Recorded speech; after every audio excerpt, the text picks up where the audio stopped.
Oh, wait, we shouldn't play that because welcome to World Class Bullshitters, the epitome of pop culture. I'm your host, Jeff Hicks, and with me tonight is the one, the only, DeAndre. Baby, boys and girls, children of all ages, just think of Uncle Dion as your Mad Max of the internet. When you need someone to save your Tuesday nights, talk to me. I will. That's why I called you, buddy. And, yeah, so I followed your advice. I didn't honey dick anybody. And then we're also joined by American Ramrod, Kendo Slice. I'm just here because I had nothing better to do. That's also accurate. Nick has better things to do. He'll be joining us a little later tonight, folks. But think of this as like a WCBS holiday special. And if you think we're going to sit and talk about the holidays all night, you'd be mistaken because there's a shitload to cover in the world of pop culture. So I sent you guys the show notes, but we have stuff we have to talk about. The Last of Us 2 won Game of the Year. We had a historic event happen over the weekend. We got to talk about The Mandalorian, this new Obi-Wan show. Dion, Kendo, when you think of the show about Obi-Wan Kenobi, do you think about Latinx people? No. Cannot say I do. No, that's not the first thing that came to my mind. Yeah, most would, because most people don't know what that is, but... Right. Yeah, I wouldn't either. I also, Dion, have some news about a Snyder Cut sequel, so good luck with that. Oh, shit. Does it really exist? Is it the Holy Grail? Will old Harrison Ford be being chased away by a big fat Ryan Johnson, as we all thought before? Who knows? I hope so. That sounds entertaining. Yeah. We have some Ryan Johnson stuff to talk about, too. So good. You don't say. Yeah. So this will be a really fun show. For those who are signed up like, oh, I thought it was going to be a regular High Council. This is going to be the craziest show that we've had in a while because there's a ton of stuff to talk about, and we have something great. Well, sorry, that shit panicking.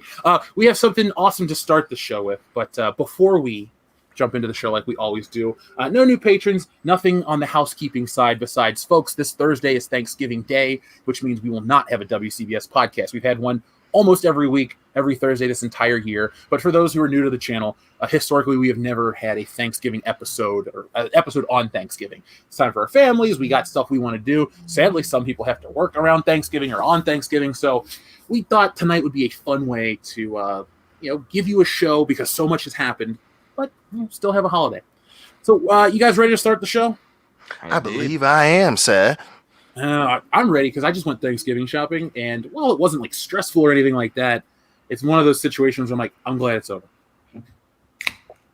Yeah, that's what I need. I need a beer. Hold on, let me go get one. I actually keep our new ones right here. Kendo, are you ready for the Thanksgiving? I believe I am, Jeff. Dion, sir, are you ready for the Thanksgiving? Hell no. I have to go and do that tomorrow, actually. I gotta buy the meats, the cheeses, the greeneries, the booze. Dude, I gotta do a whole lot, especially, because I'm getting all this all juiced up for tonight. I gotta carry it on through the whole holiday, baby. I can't be pussyfooting around, honey dicking my peeps. I gotta come through in a big way. Folks, that's Dion's way of saying he's going to drink now through the rest of the week. So, it's going to be one of those nights.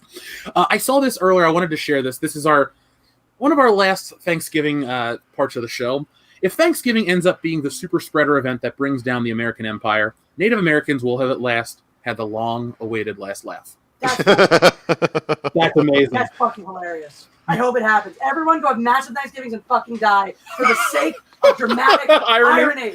Well, it would be dramatically ironic if that is the thing that takes everybody out this year. So, folks, obviously be safe because we want you to come back for all kinds of fun stuff. But I just wanted to share that. That was fucking funny. Reparations. So, speaking of this week being slightly different, folks, on Wednesday, we are going to have a Twitch stream. I am going to have my first personal one of Indiana Jones in the Emperor's Tomb. For those wondering, it is an Xbox original game that was released, like 17 years ago, but it's playable on the new Xbox Series X, as well as many of the other LucasArts games, are. Also, they gave me a free copy of Star Wars Squadrons to play on Xbox. So for folks that have a stream that, I played a level. I got an interesting take on it. It's definitely falls in line with regular Disney, Star Wars, and all their garbage. But Dion, I think it's a decent game so far. Does not control well. Of course not. So remember when you would play the old X-Wing games or TIE Fighter or Rogue Squadron, and when you would play as a TIE Fighter, you had your gas button and then you moved around and you shot, and that was kind of it? Right. So hear me out. You have the control in your hand. The left thumbstick is how you control left and right. But if you press up, you turn on the thruster. The other one spins your TIE fighter. Then you have to do, like, in theory, it sounds amazing. Like, it's a Star Wars flight simulator. It's going to be all this great stuff. But the presentation and the fact that it's only first person makes it very difficult to play. So, folks, if you're wondering, did I give my money to Disney? No, it's free if you have Xbox Game Pass. So, if you want us to stream it, just press 1 in the chat, and we can make that happen. Let's see. We got not many ones in the chat, so there we go. It means we won't do it. But I did play it, and there you go. We also can get Star Wars Jedi Order because somebody gave us a free copy of that, too. So, you guys ready for the first good piece of news this week? Yes, let's do that. Need some. Okay, so this doesn't really affect us on WCBS, but it affects society as a whole. Because for everyone that wants to say 2020 is the year that broke this, or ended that, or ruined this, or killed us all, there are little bright spots in 2020. And I'm about to share one with everyone out there tonight. So, folks, look at your screen right now. What do we see right here? Thundercats Roar. What a show. What a piece of shit. Nobody really likes this show. And I have good news. It's been canceled. Hey. Oh, no. That's a shame. The Cal Art style died, Dion. Damn. It's almost as if 2011 called and said, cut that shit out. You're old enough. That's pretty much what all Cal Art style cartoons are now. So I know a lot of people are very passionate about Thundercats. Kendo, did you grow up watching Thundercats at all? No, Thundercats really wasn't my thing. I was a Voltron and Ninja Turtle kid. Dion, we were a little too young for Thundercats. Yep. But what do you think about Thundercats in general?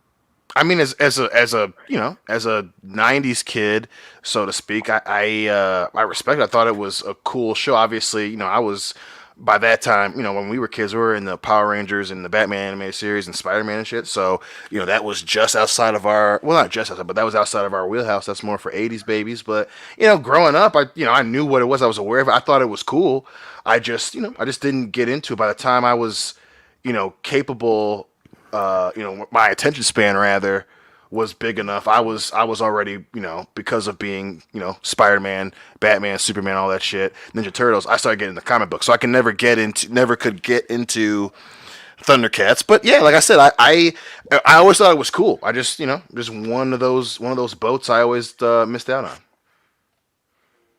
on. So Kendo, did you have a favorite Thundercat? Dion, did you have a favorite Thundercat? Even though you're not fans, they're part of popular culture. Do you at least like one of them?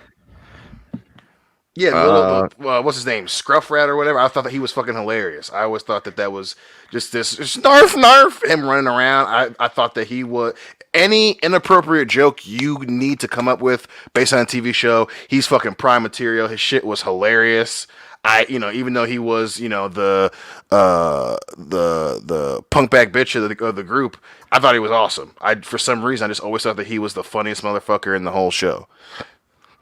So I always think about that skit on Family Guy where they're going to use the power to watch Chutara in the bathroom or something. Like, that was my first introduction to...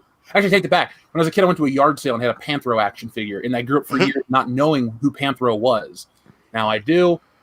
Cool. I'm not too worried. My life is exactly the same. If they make a movie, it should be played by Batista. That's about all I'll say. But no, the Cal Arts show got canceled, and rightly so. And so what they're telling us is why the show was canceled. It's not officially known yet. But they said it had decent viewership, but it didn't really do anything like that. So it's officially canceled. What is the official thing? Oh, well, that is not the official story. Anyway, nothing of value was lost on this day. I think this sets a precedent, hopefully, for a place like Cartoon Network. And it's not about the Cal Art style that I'm about to go on about. What I want to say is, why do you take a show like Thundercats and bring it to an audience where the generation before them, us, wasn't even invested because it's too old for us? If you're going to do Thundercats like they did in 2011 or 2012 when they did that anime-infused reboot, that was cool enough. But that didn't even stick around. So if you're going to try to bring back an old vintage property like a He-Man or something like that, don't go this route. And here's the thing. Don't make it for kids. Because if you're a collector like Dion and I are, even Kendo, he loves his Ninja Turtle stuff. But if you're a collector, you know that Masters of the Universe has been out consistently, not since the 80s. It came back in, 2002? I have a list out there that can tell you. But my point is, they can necessitate a $700 Castle Grayskull. They can do all of these wonderful things. These kind of properties are for the adults that grew up with them as kids that have disposable income that will buy old merchandise based on that shit, maybe go see a movie, get nostalgic about a video game or something else. But they're the next generation of kids. These shows weren't that popular. Well, like that.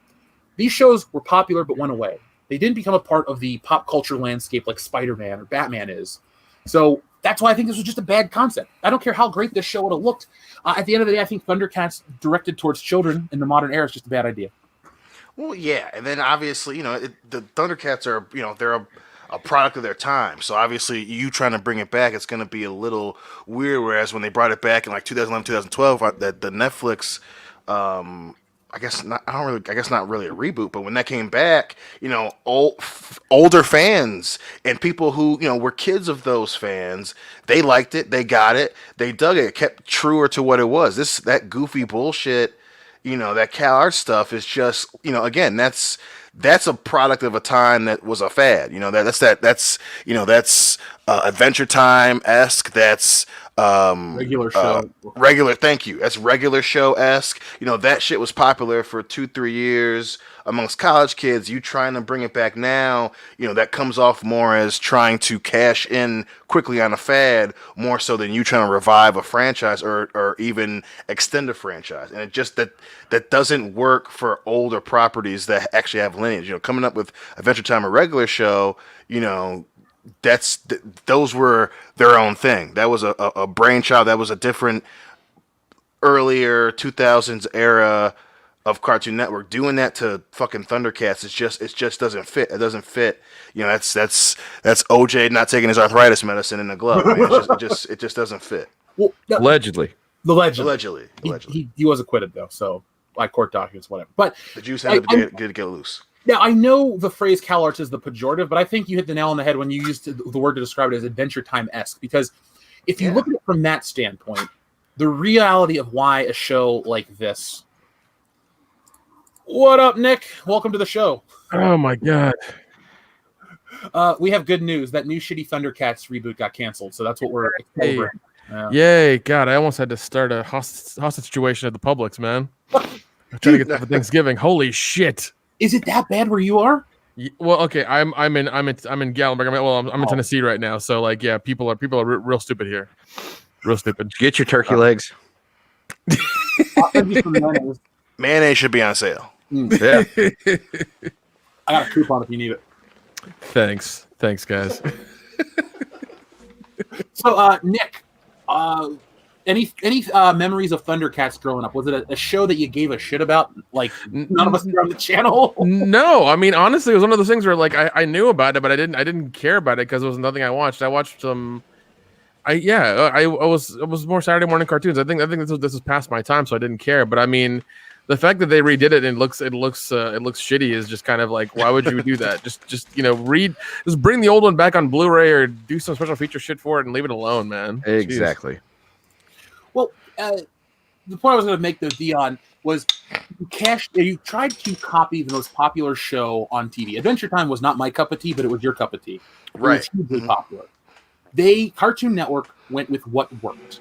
It's one of those things with, this is what it costs to produce Adventure Time. It's this popular. Let's take an old IP that we can make toys and do this and that. So I understand the business standpoint, but I think at the end of the day, what entertainment, Hollywood, whatever you want to call the entertainment monolith, if you even want to call it that, if you're like I said, if you're going to dredge up old IPs, make sure that the people that like them in the first place are kept in mind. I get it. Older people, they're not going to spend money. But for every time somebody says that to me, I see and I raise you the Mighty Morphin Power Rangers. Hasbro bought them outright from Saban, who bought them back from Disney, who fucked up the property. Long story short, Hasbro has spent a year and a half milking 90s kids by just releasing the old Power Rangers and villains, and the toys sell out like crazy. So we are a market that is still being tapped by collectibles, but entertainment doesn't keep us in mind, even though we bring a lot of money to the table. I mean, they just re-released Masters of the Universe action figures to look like they did 40 years ago, and they're selling like crazy. So what's that tell you? That? It's it's a weird thing. I think what's happening is, I mean, also I think was it Turner Classic Movies put out something that said, you know, millennials and people younger are not watching. I've never seen a black and white movie or a silent movie or anything like that, or anything below a certain, like, you know, a certain decade.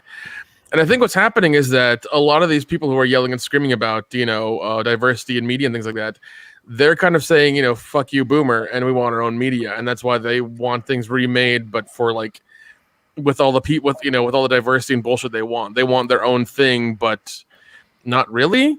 They don't spend money on it. But yeah, like they'll bitch about it, but they won't spend money on it. So it's kind of like, what's going on here? What are you doing? Well, our friend Canadian Spider-Man did a super chat that I want to address. He says, Jeff, do you think Voltron could make a comeback? It technically did, Kendo, correct? Because you watch Voltron regularly, or at least did.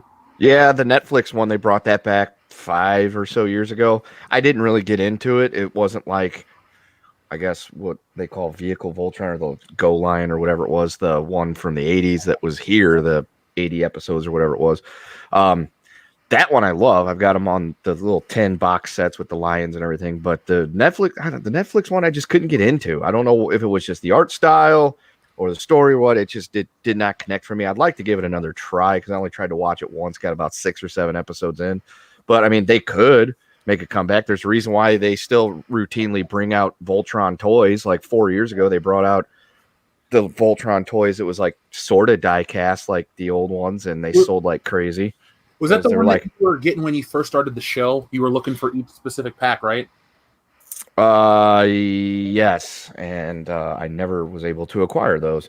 But I would love to get an old one from the 80s because I've got bits and pieces, as in I've got 1 or 2 or 3 of the lions, and I've got a couple of the plastic ones from, I cannot remember the name of it. I think it started with a P, that brand.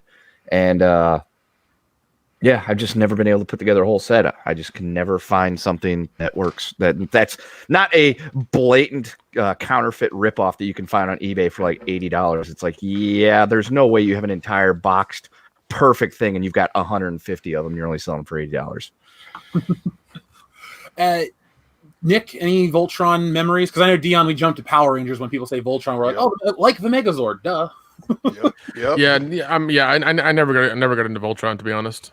Yeah, like I said, folks, we definitely, in terms of like what our audience is, I know we skew young and old across the board, but the WCBS guys, while we respect and enjoy stuff like G.I. Joe, Transformers, Thundercats, it's just from an era that's either we were all born when it was brand new or it canceled right after we were born. So for the audience that's like, I love this shit, why don't you guys talk about it more? If they do newer stuff, we can check it out. We can even review the old stuff, but we didn't grow up with this, so there's no affinity, but we also don't dislike it. So just want to put that out there for anyone that thinks like, oh, that's it, that's all they're going to say about it. Yeah, just look at it from our point of view. We just weren't alive, so yeah. It means it's like when somebody says, "You want to watch the Ghostbusters show?" and I'm like, "No, I don't, because I don't want to watch the Filmation one. If it's Ghostbusters and it ain't the 4 dudes, I don't want to watch it." You mean you don't want to watch Ghostbusters Extreme?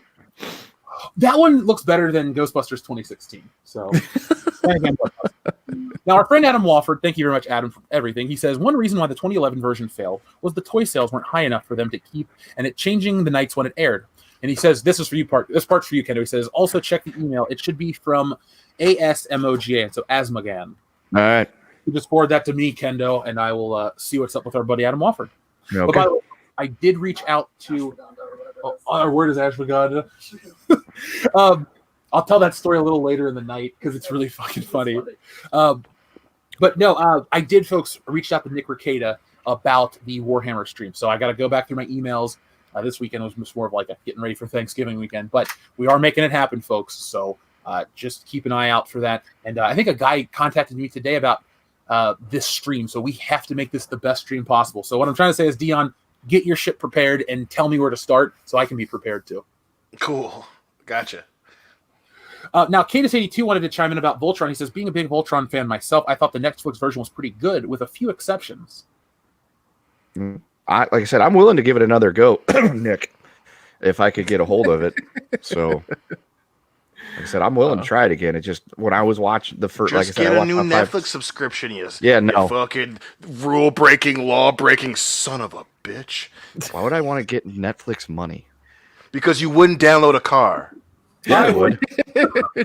but if I download it, I could 3D print it, and then I'd have a car. Exactly. Right, what's but When- insert early 2000s guitar riff. You wouldn't download a bank. Yes, mean, you would. I mean, cryptocurrency's a thing. I can just have one of my. I mean, it's just I don't Yeah, really need I money own now. So. Dogecoin. Piracy's bad, boys. I heard about You that. wouldn't download a fucking stuff. Dion, would you download Lena Dunham if you had that opportunity?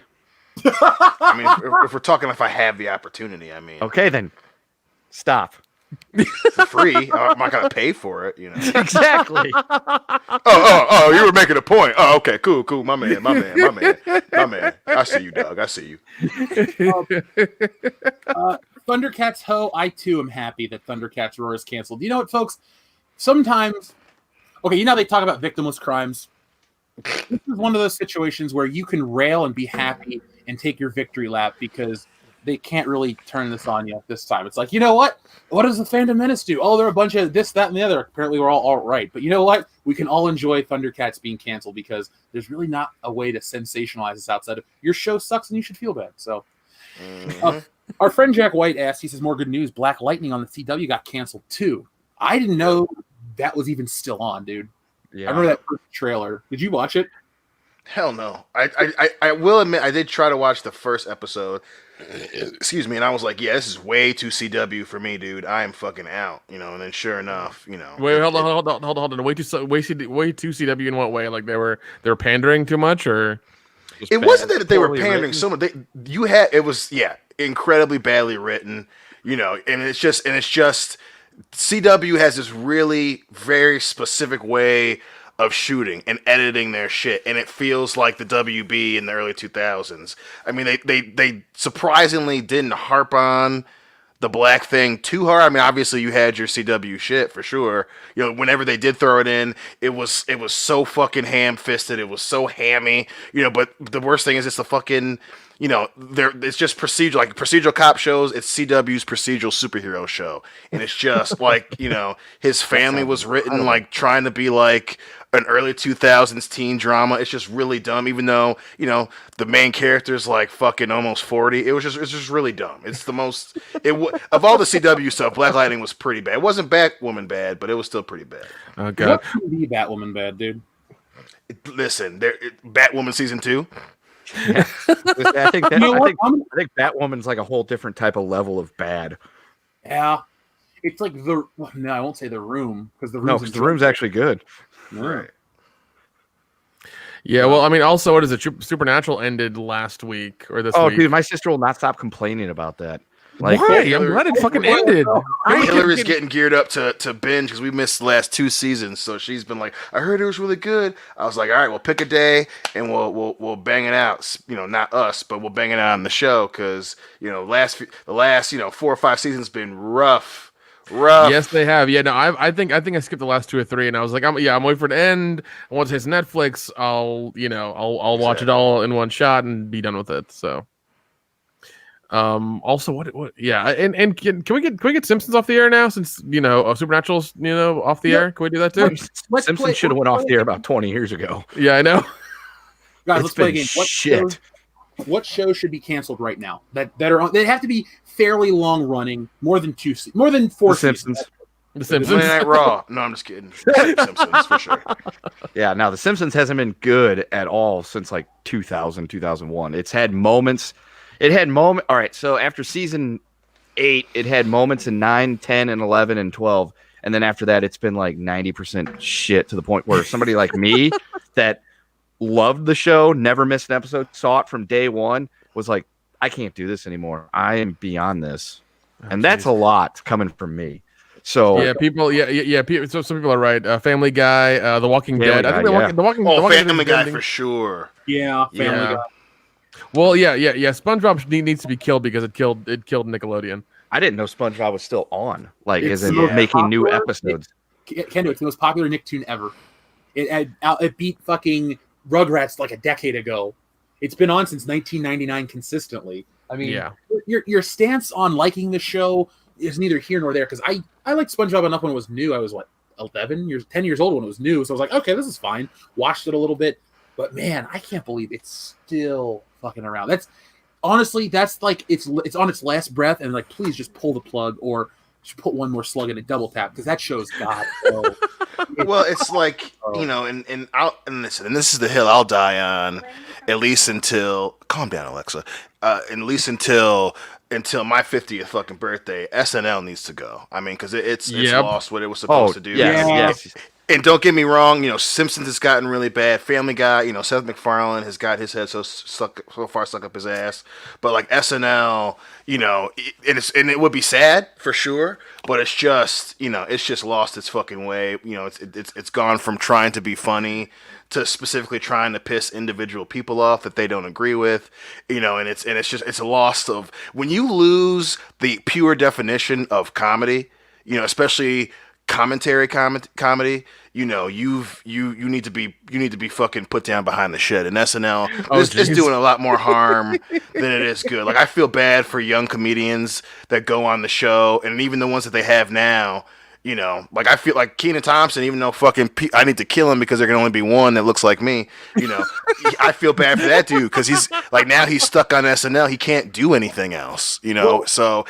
Yeah, that sucks, man. I mean, like at least he's making money, and I guess that's get that paper, boo boo. But like, damn, dude, like when your whole business model is let's just piss off the president, even though the president's crazy person.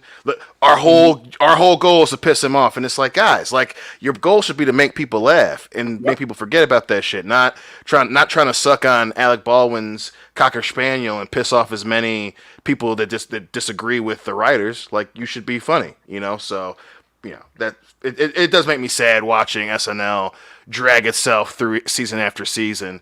Every once in a while they'll get someone funny, but like when you need to lean on the guest hosts instead of the fucking cast every week, you have a fucking problem. Dude, that is the exact conversation Jesse and I have when we look at these new skits. You're talking Abraham H. Parnassus, David S. Pumpkins, the fucking Rosie the River, all these sketches that are the new. Put it like this: what's modern day SNL iconic, and I'm using iconic in quotations because I find these skits to be very good. Abraham H. Parnassus, one of the best ever in my opinion. But I will say this though. Those skits live and die by the celebrity that makes the skit great. Even if it's more benign like the Weezer skit, Matt Damon makes that skit, not Leslie Jones, not any of the other forgettable SNL players. That's the problem. Remember how... You briefly, though, I'll say the Rose of the River one, it doesn't work without Kristen Stewart, but Kate McKinnon makes that sketch. It's true. I keep forgetting she's their biggest star because she's like mainstream now. Yeah, you always think of her as the guest. Yeah. But like, all I was gonna say though is they used to be called the not yet ready for prime time players. These people are clearly not, because there are SNL casts, like the first cast is iconic. Every person went on to do something great. And if you're going, what about Garrett Morris? Garrett Morris had a television career for decades. He's in The Stuff. Lorraine Newman's in a ton of shit. She's in Problem Child too. Plays LaWanda. Like everybody. And Bill Murray's a legend. Chevy Chase is a legend. Dan Aykroyd. Jane Curtin is a legend herself too. Like all these people. We now live in an era where SNL, I can pick out people, like in Bill and Ted 3. One of the guy that plays Ted's brother, sorry. He's the guy from SNL. I don't know his fucking name. Yep. But there was a decade where Chris Rock, Adam Sandler, Chris Farley, huge legends, Phil Hartman, all were on the show at once. Yeah. And then you had people like Steve Martin come on. You had people like Martin Short. You had these, comedians that were either on the show, weren't on the show, but you had a great show. You don't have a great show anymore because, Dion, I think you hit the nail on the head. It is for an audience of one. They want to piss off one guy and everyone else suffers. And I think that's, and I'm going to use this as a transition too, but like, the comedy landscape is like that, Yeah. There's been so much mainstream comedy that's been about pissing that one guy off. And I'm like, there are 7 billion other people on the planet. We want to laugh. Like, could you make jokes for everybody? Right. Well, exactly. And do we know if they're still right? If like, okay, sorry, Nick. So like back in the time period of Saturday Night Live, we're talking about the 70s, the 80s, and the early to mid to late, or almost to the late 90s when the show stopped being good.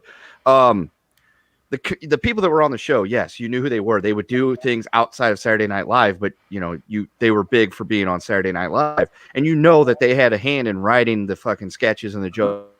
They're actual comedians and stuff. They weren't just people. Is this like a WWE type scenario where there's a group of writers that writes the material for the people to go perform, or are they actually writing their own shit still? Because that could also play why they're not good anymore. I think it's a mix of both. I mean, I think and obviously, Nick, I'll let you make your point. I'm not trying to cut you off anymore either. But it's a mix of both. Like, At this because point, we're just obviously, cutting Nick off. yeah, man, that fucking Samoan son of a bitch. His mom's like, they know you're not Samoan. Don't worry, Mama Utam. We do inside joke. We love him. We're gonna come and buy some crazy shit from your guys' store. But right, well, don't worry, yeah, my mom's gonna see you start hiding things. It's okay. Okay, deal. I like it.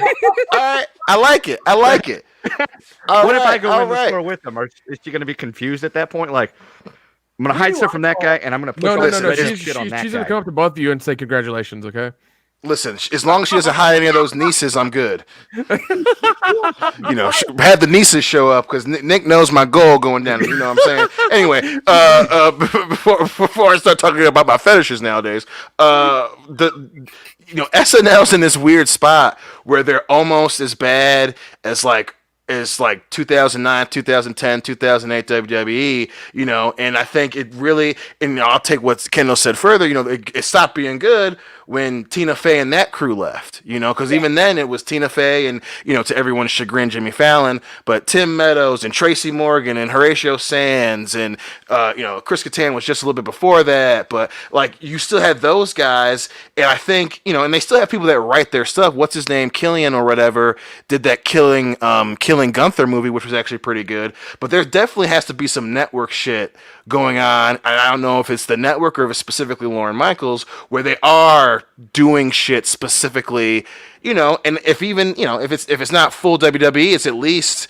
the similar thing that ESPN was going through, where they were pushing Skip Bayless all the time, like just doing shit for clicks as opposed to quality.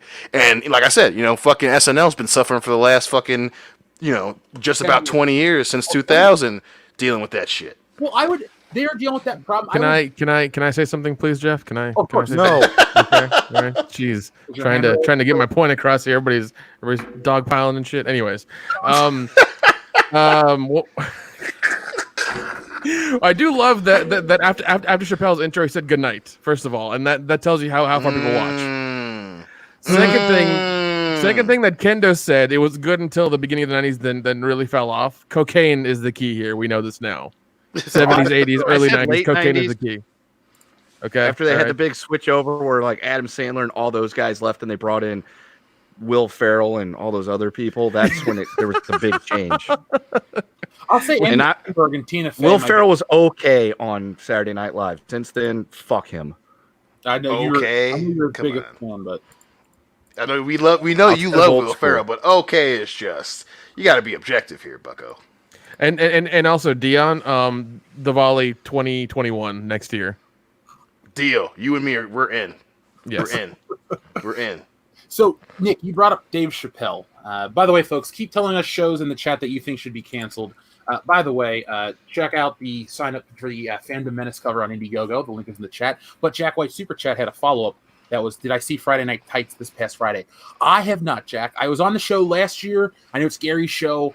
Friday nights usually, the way I work is Friday's like my Saturday, and then I get to work on Sunday. So my weekends are Friday, Saturday. So no, I don't usually watch Friday Night Tights. I'm not available to watch it because usually I'm watching movies or, I'll admit we got this new TV, so we've been testing it out. We went through Gladiator looks phenomenal on this TV. Waterworld is Waterworld, so whatever. And we're going to do Jaws and Back to the Future soon, so I'm super excited. Oh, nice. Oh, by the way, folks, tomorrow I'll be streaming Indiana Jones and the Emperor's Tomb on Twitch, WCBS Gaming, Mindless BS Gaming, all that stuff. So just follow us there. But guys, with the big holiday coming up, Thanksgiving in 2 days, we'll get to that in a minute. You brought up Dave Chappelle. Did you hear Chappelle's show got taken off Netflix? Mm-hmm. Yeah, doesn't HBO Max have it now or something? Well, hold on. There's more to that story, Nick. It's not. Okay. It's not about a licensing. Who gets to stream what exclusively? It's put it like this: there are two bad guys in the pop culture, or three. Obviously, Disney's a chew-in every year. It's like EA for the worst company, but Warner Brothers and Netflix might win for asshole company of the year in terms of entertainment, because the reason Chappelle's show has left Netflix is really shitty. I've never heard this happen before on Ever. Okay, so let me just pull up the story. Netflix pulls Chappelle's show from streaming at Dave Chappelle's request. Less than a month after the beloved sketch series debuted on the streaming service, Netflix removed Chappelle's show from its catalog Monday night at the request of Dave Chappelle. The comedian, who had a professional relationship with Netflix for the last 4 years, asked the streamer to pull the Comedy Central series due to a dispute, aka he wasn't paid at all. So, the reason I brought this up from SNL is when he hosted SNL, he complained about this on TV live on his monologue. Everyone was so focused on the election, they missed it. But this has been going on for the last 3 weeks. Fuck, 19 days almost. So, like, Holy shit. Yeah, this is just a thing that, Netflix is, they're getting an Oscar nom probably for, well, they're not getting it, but that shitty movie is. So, they're doing all this crap and now they're not paying the dude. Dave Chappelle's been screwed over a lot in his career, so I kind of sympathize with him here. What do you guys think? Fucking bullshit, man. I mean, I'm glad that he brought that shit up. I mean, you deserve to get paid. There's nothing wrong with, I guess, in growing your legend, especially in terms of your artistic creation. But bitch, this is America. You deserve to get paid for some shit. If there's anything that we have learned from Dave Chappelle overall is, listen, you don't do anything for free. And even to quote a movie that I love, The Dark Knight, if you're good at something, never do it for free. And Dave Chappelle should damn sure not be having his shit put on Netflix if they ain't paying him. Pay the fucking man. Mm-mm. Yeah, Right. and what is it? Yeah, Netflix spent in 2018 $20 billion on media, and they spend money on that movie that we don't talk about. So they have enough money to pay the dude. So they should fucking pay him. Yeah, if I was Netflix, instead of I look at Chappelle's show, instead of going, oh, we're just gonna take it off, I'd say, Dave, what can we do to pay you and make it right? Other places got it. Other places are doing it right. And the thing is, if Netflix is paying Dave all that money for the specials. But like you said, Dion, it's his job.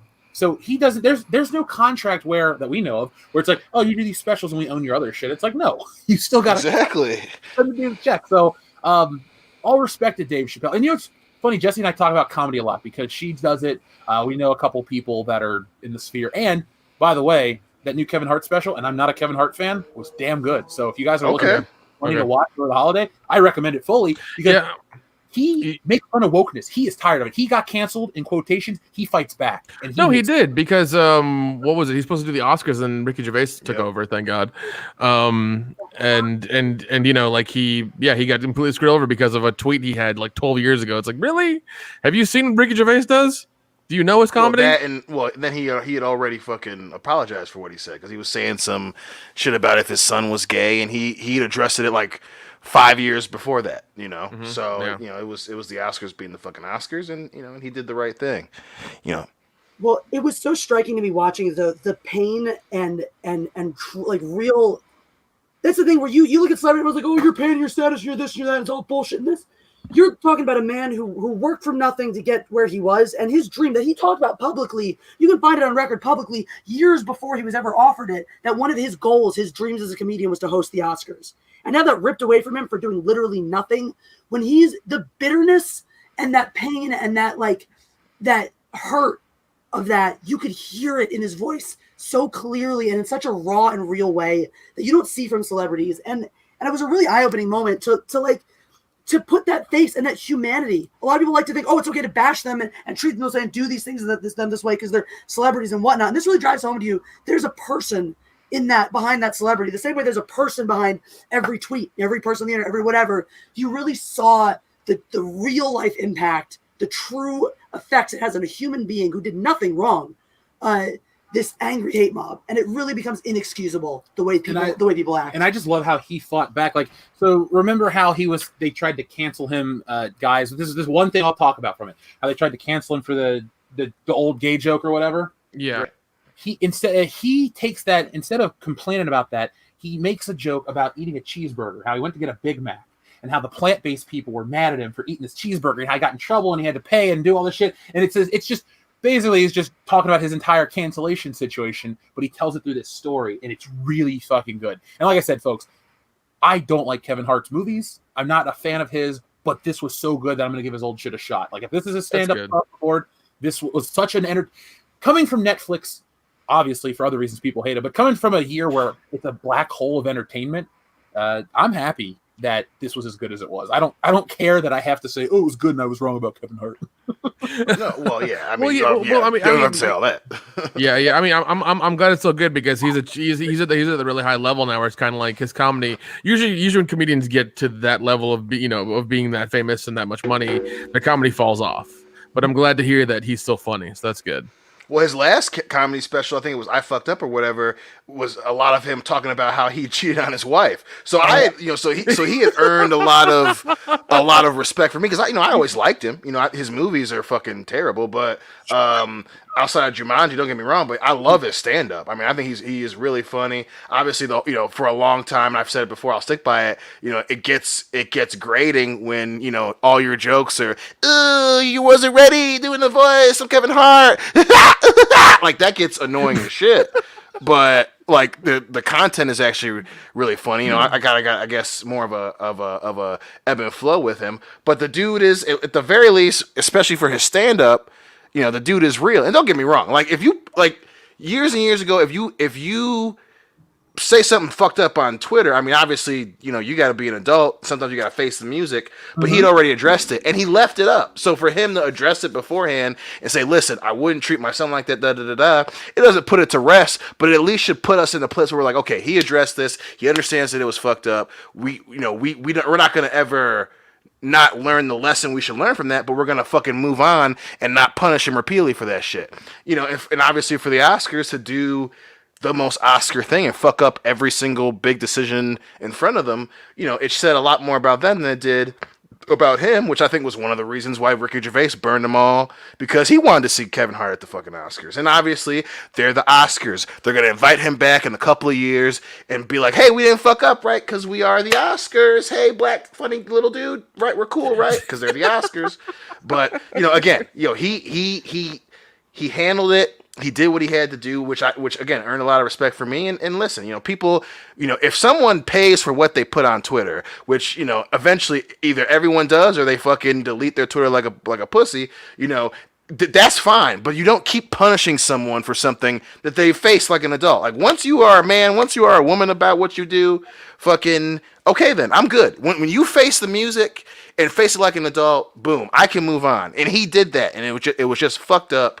And I'm glad that he fucking brought that shit up, because that's, it is, when you take a step back, it is pretty goddamn funny. So, folks, right now on your screen, we do have an image of Obi-Wan Kenobi. We're going to be talking about the first piece of our big news, but we want to read some of our super chats because we'd like to thank everyone who takes the time to support this channel and make it the success that it is. So, first off, we have our friend Matt G, who says, what is this Luke Mandalorian rumor? Now, Matt G, we will talk about the Mandalorian after the Obi-Wan stuff. I haven't heard a Luke rumor. Have you guys? I did, just in internet rumblings, but it's nothing that would make sense. Our friend Zontar has a sad story that might have a positive ending. So he just had to cancel a 3-week trip to Florida in February, but Disney, Universal, and NASCAR have refunded me. Air Canada gave me a travel credit. Spent part of the refund on a 4K 70-inch TV player and a Switch. You know what, dude? I'm sorry your trip got canceled. Good for you, man. You have an awesome, time at home ahead of you. A Switch, a 70-inch TV. Like, well, we need to get together, all of us, and do some kind of Switch game stream for Twitch. Mario Kart, something, anything. People, I think, would like that. But at least you got a refund, unlike you with your that. WrestleMania tickets. Yeah, Vince had given you shit. Yeah. Vince McMahon does not care about you. With his fucking Botox filled in eyebrows having ass. I saw you on Survivor Series, goddammit. How bad did he look at Survivor Series? He looked like fucking Kris Jenner, dude. I was like, what the fuck are you like?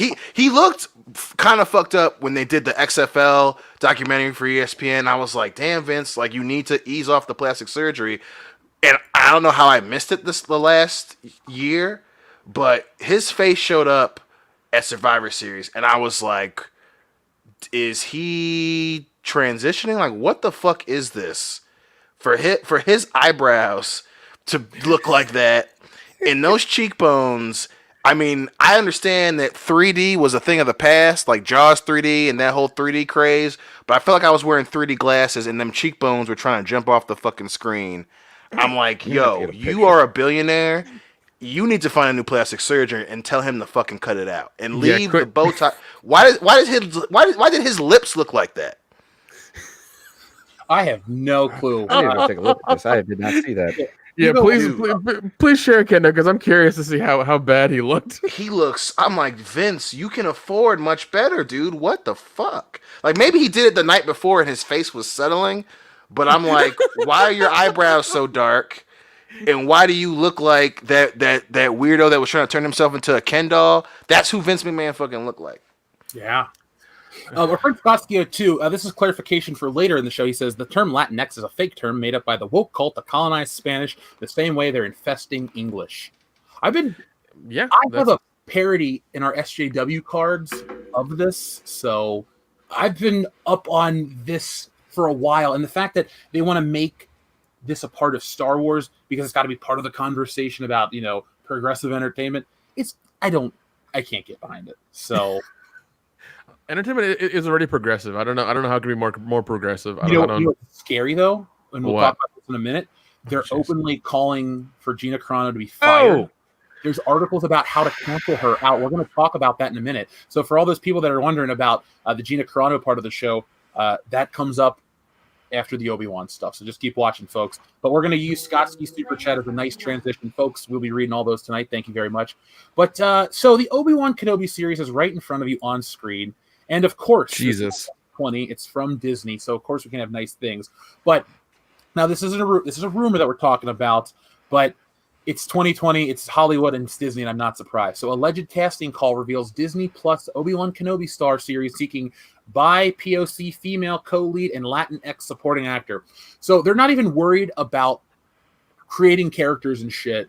First off, it's like, hey, we need this. Like, here's the thing. I understand people would say, oh, they wrote these characters. This is a casting call. I understand it, but the way Disney and Star Wars handles it, there's no longer like organic casting calls where it's like, we need this type of a person. It's we need this kind of a person the way they look, and then we're just going to check off a box. So this saddens me that this is the first piece of anything that we're talking about since the show got back on track. So a new casting call has been issued by the crew of the planned Disney Plus Obi-Wan Kenobi series that has revealed the series is looking for a focus on diversity in its casting with a bi-POC female lead and a Latinx alongside Ewan McGregor.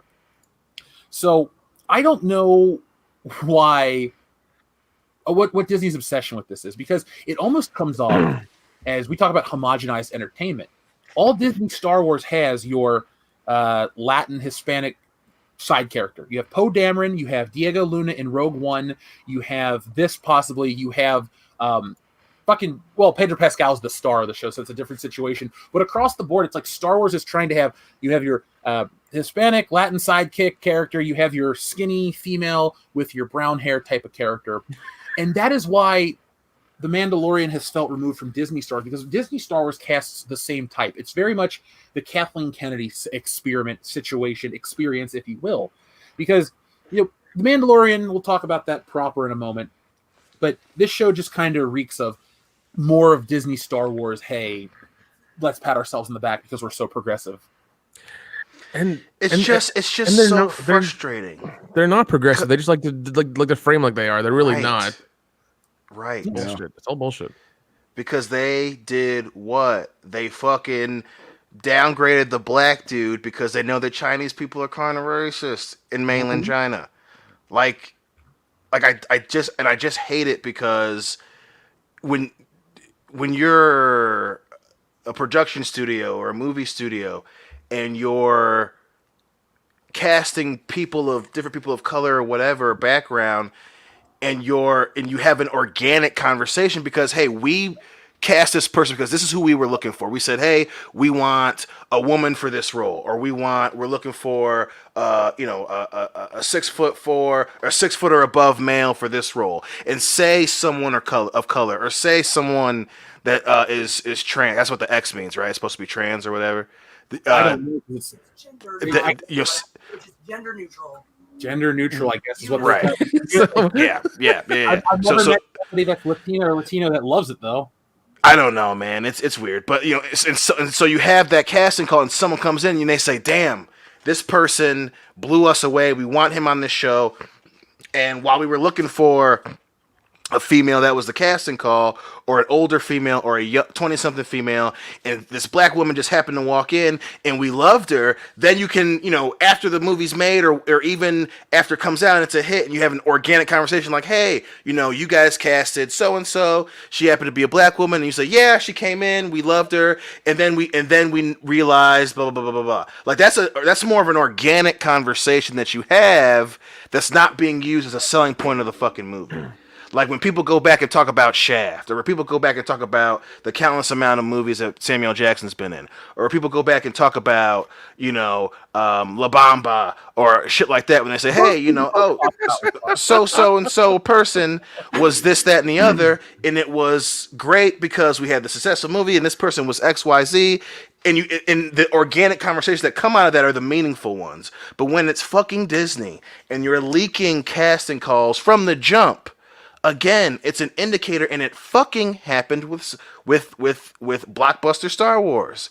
When you are fucking focusing on that, we want a Latina woman and we want a Latinx person, for Kenobi, how many other great fits are you losing? How many other organic character builds and how many other organic character actors are you gonna miss out on?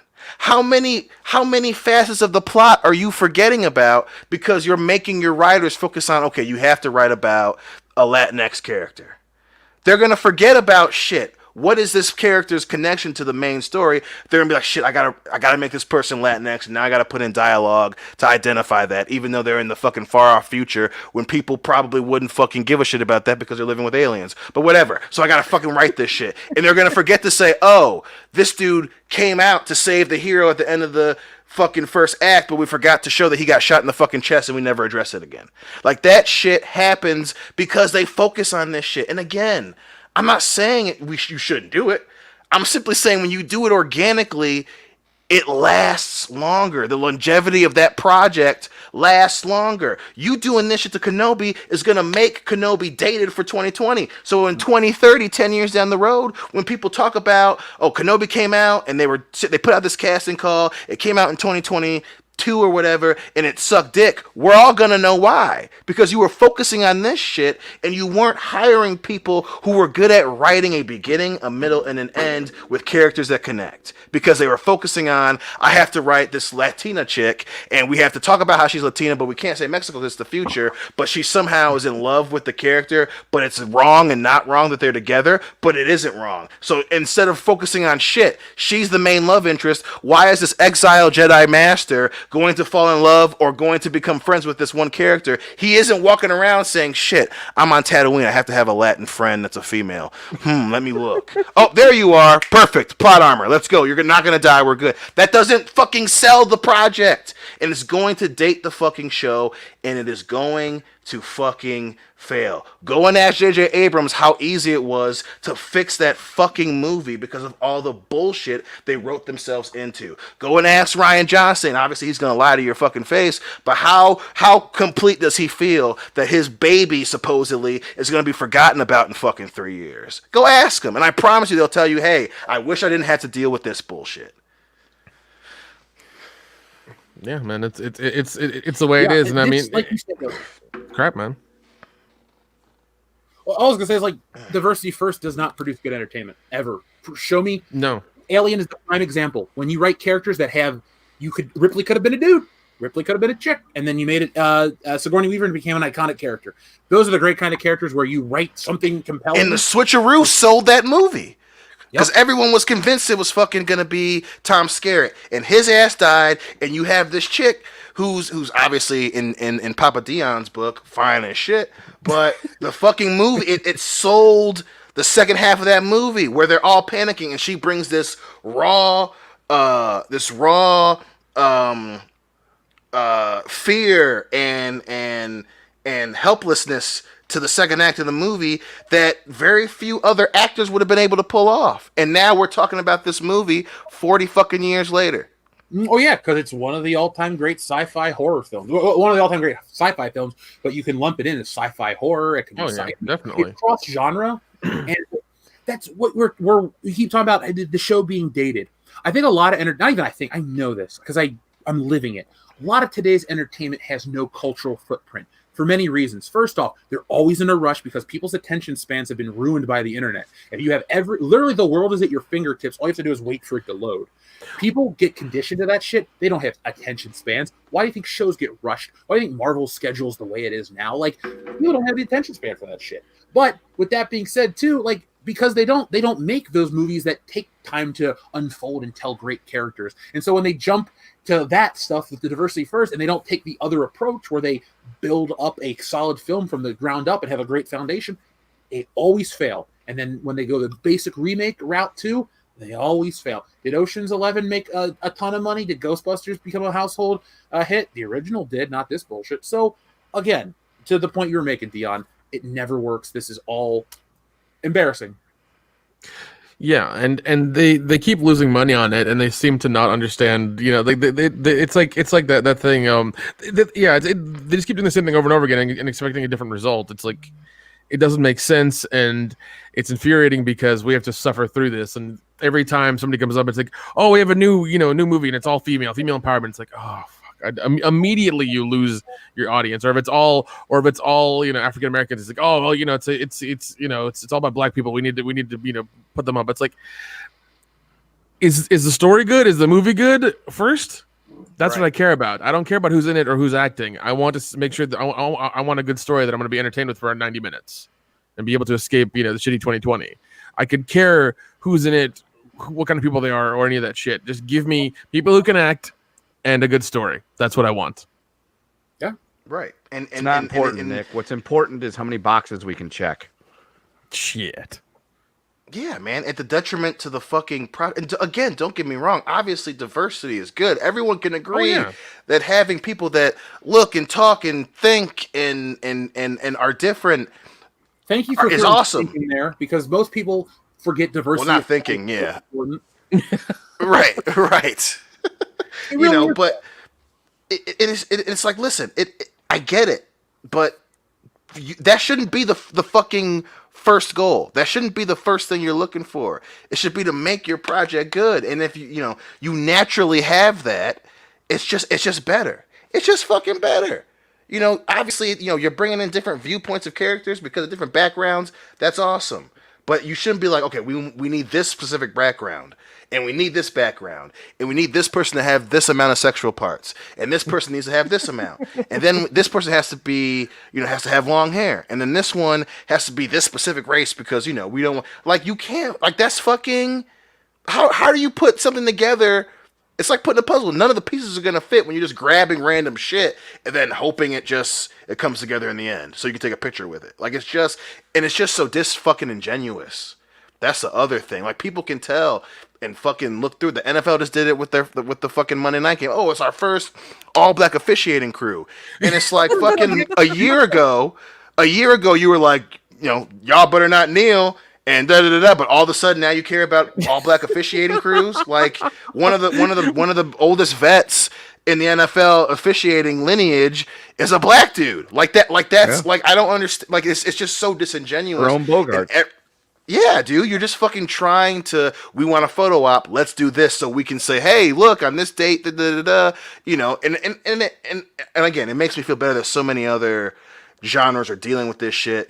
Vince had, we were talking about wrestling, making fun of how Vince looks today. His whole thing, he was dealing with that shit too. Like randomly having fucking the bitches from the Today Show hosting fucking Monday Night Raw because we want to make sure we get women to watch Monday Night Raw. These two chicks had no idea what the fuck they were doing. They were getting booed by the fucking crowd. It's like just this random. Yeah, this random box checking bullshit. You fucking set yourself up to failure. Because if it doesn't go out the park the first time, everyone's gonna be like, "Well, that fucking sucked."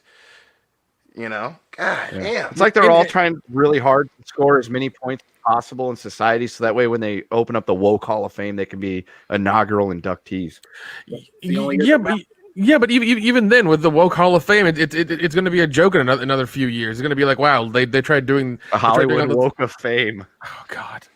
Well, even that, They're like, Even- this is going to be huge. One day, everyone's going to look back and be like, oh, look how progressive and brave all these people are. No, they're not. That's not. No, we're gonna look especially at Disney and be like, oh, you guys fucked up and tried to make it look like you were doing this, but you obviously didn't. You guys ruined entertainment for a couple decades. God, yeah, because I mean, the first new Star Wars movies were supposed to be, the black guy and the white girl getting together, and all of a sudden that story you didn't like that story because of China. Then it had to be the emo guy and the girl get together, which just is just fucking Twilight all over again. And and they're the worst ones to perpetuate this shit. They're the worst ones because they will say like, oh, we're gonna be diverse, this, that, and the other, and they try to do it. They try to leak these casting calls, make it look like they are, but all it does is make them look like assholes. I mean, look at remember when they were trying to pat their own backs about having a black female director for Wonder Woman, but everybody when that came out, everyone was so a lot of people are clapping. But what you forget is that she's the fourth one that they're trying to pick for that movie, Right. Like people forget that she's the fourth one. They could have picked her first, but they didn't. They picked three white women before her. So how diverse are they really? They probably looked at how much she was going to charge, and it's like, okay, we'll take it. You're not charging least of all. We'll just use you. It's fine. I find it really funny though that like in China, you got like the board of film review people sitting there of what's acceptable, and they're like, all right, so we got a black guy and a white girl getting together in this movie, and they're all like thumbs down. Okay, two white people getting together. China's like, yeah. It's like, right. And we don't want to make him think that he's going to be in it, so we're going to minimize his face on the final movie poster. But hey, we really care about A Wrinkle in Time, and the director's a black woman, and the star's a black kid. Da da da da. Yeah, how well did that fucking movie do? How well did fucking Pandering to China fucking do? Ask John Boyega if that motherfucker going to come back and do another Star Wars movie. He seems to go back and forth with Disney all the time. It's like he'll praise him, then he'll burn a bridge. He'll praise him, then burn the bridge. It's like, what are you doing, John? Just calm down, man. His poor little heart is just in turmoil right now. Well, our friend poor little heart is right, actually, I think.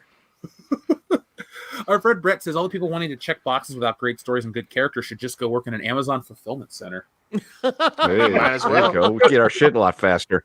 Yeah, I think a lot of the people that are vocal about that do work in Amazon fulfillment center. They just tweet on their breaks. Yeah. Well, that's all we're gonna do. And then our friend Mr. Tickle Trunk says people diversity happens. It mattered in sorry, the names. It mattered less and less until a-holes made race the most important thing. Again, MLK is spinning his grave. I'm sorry to laugh as I'm reading an important super chat. The name Mr. Tickle Trunk. It's okay. That name is just that right there. You sir. That's for you. That's creative and funny. So let's keep going on. Let's see. So the Obi-Wan Kenobi show, we covered it, blah, blah, blah, blah. Oh, yeah, here's what I wanted to talk about. So we keep talking about this forced diversity stuff. So, you talked, Dion, earlier about how having everybody welcome is the right way to go. It's not about closing off people. It's just like, hey, if you're a fan of shit, awesome. Welcome to the party. If you're this, you're that, awesome. But my problem comes from when you want to promote some kind of message, either politically, ideologically, but you produce a lesser than piece of work. So I'd like to share something real quick, if you don't mind, folks. This is comic book related, and I think we'll all have a good laugh at it. So, Kendo, let's play a game with you. Word association. When I say Marvel Comics, what do you think of these days? Crap. Fair enough. Dion? Shoddy artistry. I'm glad that you brought that up. Kendo, or Nick, sorry. What do you think? Toilet paper. Damn. What? It's really absorbent. What do you want from me? Harsh, man. Now, you say that too many times, people are gonna start hoarding comic books. Not these books. Don't worry, bro. Well, use it. then Marvel's stock in comics might go up a little bit. So that's actually a good point. They could use it. So they have this series called Marvel's Voices. They're bring up. I know. Oh boy, is right. I would be in this category as somebody that would be a part of it. But my point I'm trying to make is they bring in minority creators and marginalized voices and all these other things that are words that people think make for good entertainment. And you look, we respect people from every walk of life. We don't care what skin color you are, what you do for a living, this, that, and the other. We're all cool with everybody. But if you make bad shit, we're gonna bring it to people's attention. So when you think about diversity first, you think, oh, let's, if you're one of those people, you'll think, oh, this is great. I'm going to do something to help support a disadvantaged person because, you got to have that savior complex. That's what all this bullshit is. You want to be a first, you want to save shit. Well, you have a savior complex. But long story short, Dion, when you brought up shoddy artistry, this is why I wanted to share this comic. So for everything that Marvel wants to promote, oh, it's indigenous people, it's these unappreciated voices, it's minorities, this and that, and all these great things, your comic book ends up looking like this, and that's the problem. Oof. Jesus. I did see Star Wars Girls, her 10-minute fixture of that, which I thought was fucking awesome. I thought she was making fun of somebody else. I know that was actually in the goddamn book. That is Captain Manville. That is Captain Manville. Yeah, it is. Captain Jenner. Damn. Ooh. That was a good one. Damn, Nick. What the hell happened to you earlier today? You were extra fiery.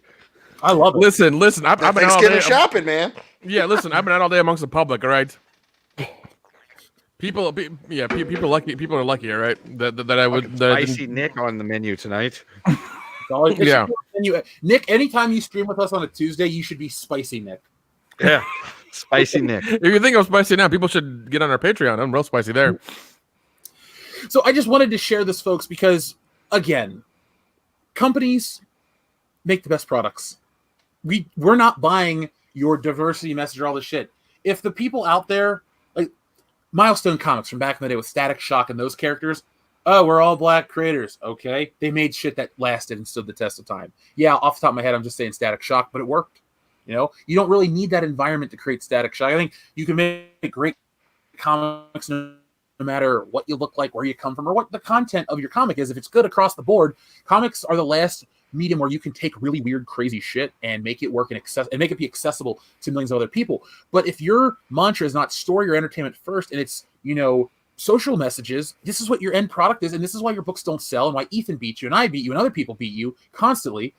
There's never going to be a Captain Marvel book that breaks the records that Cyberfrog did. Even if Marvel went out of business and they crowdfunded a Captain Marvel book, it would be embarrassingly low. The comic book landscape has changed, and for better or worse, for worse in this situation, because Marvel has changed the comic book landscape. This is what they want to promote. And from a business standpoint, it's great because they can hire people that have no skills. They can pay nobody any kind of money whatsoever. They can pat themselves on the back. They can take their victory lap. They save themselves a couple bucks, and they made a piece of shit at the end of the day. So this is just what happens when you worry about, you can use the phrase diversity first, you can worry about progressive first. I don't even care where you lie in the political spectrum, but if you can't see that putting this kind of message over is your intention before the quality of your product, then that's where the problem is. That's where the problem is. Put your shit in there, but make it good at the same time. You can't sacrifice the quality. So I did get to talk about Captain Marvel. She's gross. Yay. Let's see. Our friends, let's see what people are saying in the chat. Dean Domino sends in a thumbs up. What is the weird wolf dog that we talk about? It has a weird name. It looks like a corgi. Yeah, Shibinu. So Dean Domino sends in the super chat sticker of that with a thumbs up. So thank you very much, Dean Domino. Canadian Spider-Man, we did address your super chat earlier about Voltron making a comeback. Thank you very much. The Clown World Review says, Dion Laugh reacted to my post in the WCVS group, and it made me neigh and lick a cube of salt. It got weird. Don't bovines do the salt thing? Do horses do that? Yes. I thought they were sugar. Oh. Yeah, I thought horses do sugar cubes. They do both. Okay. Oh, well, good to know. Speaking of stuff though, Dion, I wanted to give a quick shout out to our buddy Liquor Jim. He sent us a postcard for your birthday. It says happy birthday. It says happy birthday, Dion. Here's hoping this will be a better year than Dark Fate. Thank you, man. I appreciate that. I too hope that 2021 is better than Dark Fate. Oh, sorry. No, I read that wrong. Sorry. It says here's hoping that this will be a better year. Sorry. Here's hoping that this will be the year of the Dark Fate meme that'll die out. So he wishes that the Dark Fate meme will die out for you because he doesn't like it. And he also says, P.S. it won't be. Oh, well. At least he's aware. I mean, I thanks. It's the thought that counts, and I appreciate that. Hold on. We have a Dark Fate button on the channel. I guess people here haven't. Wait, no, that's the upload button. Shit. Here we go. Up, down, down. Damn. Miller, his legacy truly does live on. Maybe he beat the system. Oh, That's the legacy right there, broski. Culture Casino, thank you very much. He sends in a super chat sticker of a unicorn. Thank you very much. Let's see. We read Cadus82s. Thank you. Jack White. Wolf's Pain. Thank you very much. I think he changed his name. I would say that to bring back the cartoons like Symbiotic Titan, He-Man, and Thundercats of the early 2010s, but they would F it up. For example, the dancing scene would not make it from Symbiotic Titan. I don't even know what Symbiotic Titan is off the top of my head. Do you guys? no. I'm going to look that up because... Titan. Oh, okay. It's an American show from what year? Oh, I remember this show. I've never... it's Jendi Tartakovsky. Yeah, that's what I was thinking. Nick, I'm sure you'll remember this show because it looks just like Samurai Jack. Oh, okay. It's Symbionic Titan. Here we go. It was a cool looking show. I remember that one. But I don't think you should glean from the 2010s. I know people are saying, well, Jeff, you just said earlier, why would you pull from Thundercats? It's too old. Why wouldn't you pick something more recent? I still think 10 years ago is too recent to try to reboot or reimagine like a kid show, because if they're popular like SpongeBob, they stick around forever and you don't even remember they're still on. If they kind of come and go, they still have a life in syndication and reruns and stuff. So maybe there's that window of like 10 years isn't enough, but if you have to have a time limit, maybe 20 years, 30 years. Actually, no, because a lot of the kids' entertainment from the early 2000s is still around, so you can't really remake it. Shit. Well, here's the moral of the story, folks: make your own shit. Hollywood, make new shit. Yeah, exactly. Or the money you get paid. Yeah, or somebody make your own shit and then have Hollywood pay you for it. Well, that's the dream, but most people are worried about the message instead of the money. So, oh, God, that's why I'm glad a bunch of the Fandom Menace people do their own comics, because people are voting with their wallets and it's important. Ethan McCoy's Place to Be Reviews says at least it'll get a hotter Batwoman this season. So that Egyptian bastard. Folks, if you're looking for some more fun, Ethan McCoy's Place to Be is an awesome channel. And he's a friend of the Fandom Menace and a friend of mine. Yes, so cool dude. And you're going to get good content if you like wrestling, if you like pop culture stuff. The dude's got a good take. He's funny as shit. I love that guy. Yeah. Our friend, we're going to read these last two, and then we're going to start talking about Gina Carano. So our friend Jack White says, at least we still have anime and manga written by people who actually want to entertain and not lecture and talk down, unlike the obnoxious SJWs. Jack, it's all fun and games until they somehow have the influence to infect your favorite anime manga. Yeah. Like, Jack, let me say something, which is the sad part. You may not have a Japanese creator team even bend the knee to whatever the American whims are, but Crunchyroll and Funimation and all these places that'll come over in domestic, change up, localizes the phrase. Excuse me. The localization team. That's the problem. You might have something really great, but the localization team can screw it up. That's why like early Nintendo stuff or early anime dubs are terrible. Because they change the dialogue. They want to make it more kid-friendly. They don't know how to deal with that. Or old Nintendo games, they take out religious imagery because they don't want to offend. Like, localization is awesome when it's just translating that. When the localizers put their politics into it, Jack, that's when it gets scary. And it's always going to be a problem that Japanese content faces unless you learn how to speak, or read kanji. That's what their written language is called, something like that. So, there you go. The localization team is the last thing. And then finally, Jack White says they brought up something interesting about the cause of all the wokeness in Hollywood on Friday Night Fights. Oh, okay. If anyone has a timestamp, wants to send us a timestamp, or they want to just tell me what they think the root cause was, I'd like to know. We have ideas, too, about the root cause of all the wokeness in Hollywood. So it's fun to theorize, postulate, discuss why entertainment is so shitty the way it is. So, Dr. Coffin, I want to tell you thank you for dropping ETEP's link in the chat. So, folks, it is now time to talk about Gina Carano. So, Dion, I know your thoughts on Gina Carano. Yes, you do. Yeah, she knows your thoughts. She called us up and said, "Yo, Dion's great. If he wasn't married, I'd be interested, but he is." She doesn't go for that, so you got pulled back. Damn, listen, honey, we got to talk. I want to see the other people. You want your birthday present? Yeah. Speaking of which, she's about 5'10", former world champion. She's a drop trooper in the galaxy long far away. She got big old titties. I mean, come on, baby, please. So, I got to take away the Renee Zellweger Captain Marvel. There we go.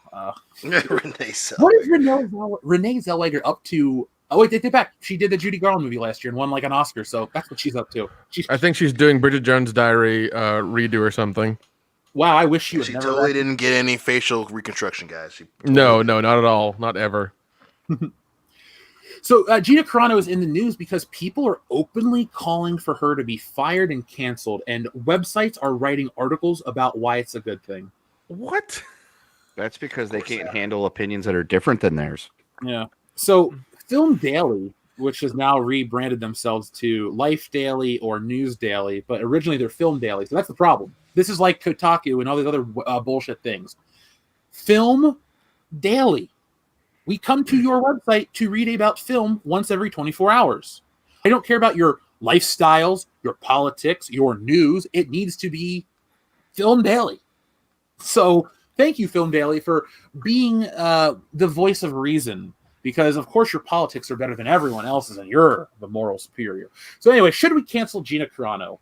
While The Mandalorian continues to be Disney Plus's most talked about series, Gina Carano continues to face massive backlash from Mandalorian fans for her Twitter content. Carano, who plays Cara Dune on the show, has written tweets, posted photos, and retweeted videos, which have led many fans starting hashtags calling for Carano to be canceled or even fired from the show. So we have covered Gina Carano's situation all year. Ever since stuff started popping up with Twitter and how people went after her, things they were saying. And unlike a lot of people, Gina Carano fights back. She stands her ground. She knows what to say. She knows how to say it. And she just doesn't take the shit. And she's dealt with so much more. Unlike somebody, it's about strength. You know, strength is subjective. But everybody wanted to jump to defend Rose Tico and all these other people. But then Gina Carano goes through the same shit. She's a woman too, just like Rose Tico. But because she's whatever, people just don't take her shit seriously, and they like to overlook it and act like, oh, you're tough, you can handle that. But after a while, it's still a problem. If you want to talk about your morals, you need to have, if you believe in something, Dion, you should believe in it all the time. Damn right. So if your mantra on a specific spectrum is believe women or this or that, what about this woman? What's wrong with her? Because she doesn't believe what you believe? So you don't believe what you believe all the time. It's a convenient, it's a fair weather belief because, oh, she doesn't have the same politics as you. So we can bully her. We can try to get her fired. We can, harass her because she doesn't believe what you believe. Talk about a hypocrite. Yeah. Yeah.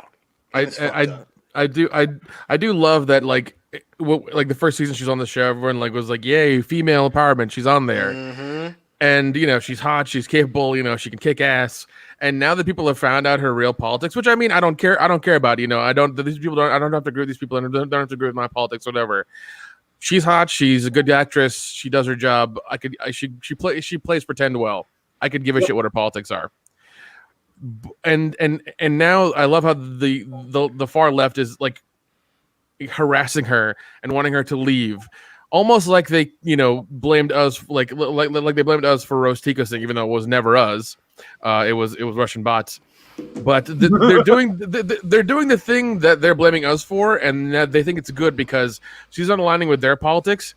Therefore, she's bad. It's like, do you want a woman in Star Wars or not? I mean, and I think having her in Star Wars because of the way her politics are different adds to the diversity of the show, and that and I think that diversity is important. If it's not, clearly they're hypocrites and they just want people who are in their own echo chamber to be part of all of their stuff, which doesn't make sense. And once again, we're in that conversation we had before about diversity first and story second, and your show becomes shit. So it doesn't. This is just them being hypocrites about it. I fucking love it, but it's also terrible because she might actually get fired or whatever. And I really think she's a good part of the show. I really love her character, and she needs to stay. Bullshit happens. See, Nick, here is where you're wrong. The fact that you can put politics aside, beliefs aside, and just appreciate somebody for what they can do and who they are, and put all the other stuff aside and say that's not important, it shows that you have decency. And in the world we live in, thank you, where you need validation from idiots on Twitter and other social media platforms, you are not allowed to have decency. So that's where you fucked up, bud. So remember, folks, this all started because Gina Carano refused to buy into the mob mentality. Earlier in the year, over the summer, there was a movement, a couple letters, and you had disingenuous companies and businesses, put stuff up for the month of July or June or whenever they did it, and then as stuff slowed down, they don't talk about it, they don't believe it anymore, they don't promote it. It's no longer a thing because it's not hip and cool. We're in an era of hip activism on the internet, and once something else comes up or some more, disadvantaged minority group is, whatever, they're going to move on to the next cause. Like, nobody believes in anything. That's what I'm trying to get at. So Gina Carano just didn't blindly buy into what everybody else was talking about. That's the fucked up thing is no one's asked her what she might agree with them.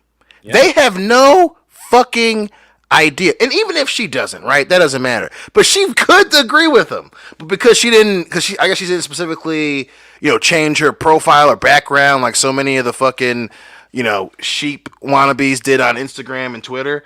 Everyone's like, oh, well, she must be racist. She must be, transphobic. She must be blah, blah, blah, blah. They haven't asked her what she thinks. I think she even might have said, like, I'm not going to talk about it here, but I don't think that changing stuff on social media does anything, is what she said. And all of a sudden now, she's this horrible fucking person. And like I said, she might be, if she's out there saying fucked up stuff like, yeah, we really should bring back slavery, right, guys? That'd be a good, like, if she said that, then I'd be like, whoa, yeah, get Gina's crazy ass off of TV. But when she just says, I'm not going to do this social media thing, and no one has asked her what she fucking thinks, shut the fuck up. You don't know. You don't know. Not to mention that this woman, she used to get paid. Follow me along here, people. Not, chat. I know you guys have been on fire all night. I know you guys get it.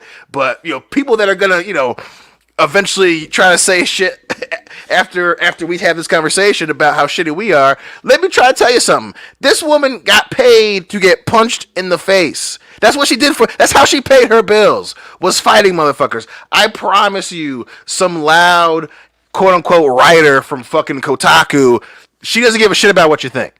And I can guarantee you the motherfucking Disney doesn't give a shit what you think. Because they now can say, hey, listen, now we're backing this poor, attacked woman who's being attacked on social media, and they're making petitions for her and all this shit. Those fans are crazy. Now, because I promise you Disney's going to use this fucking against you. 100%. And then you're going to be just as bad as you made us out to be.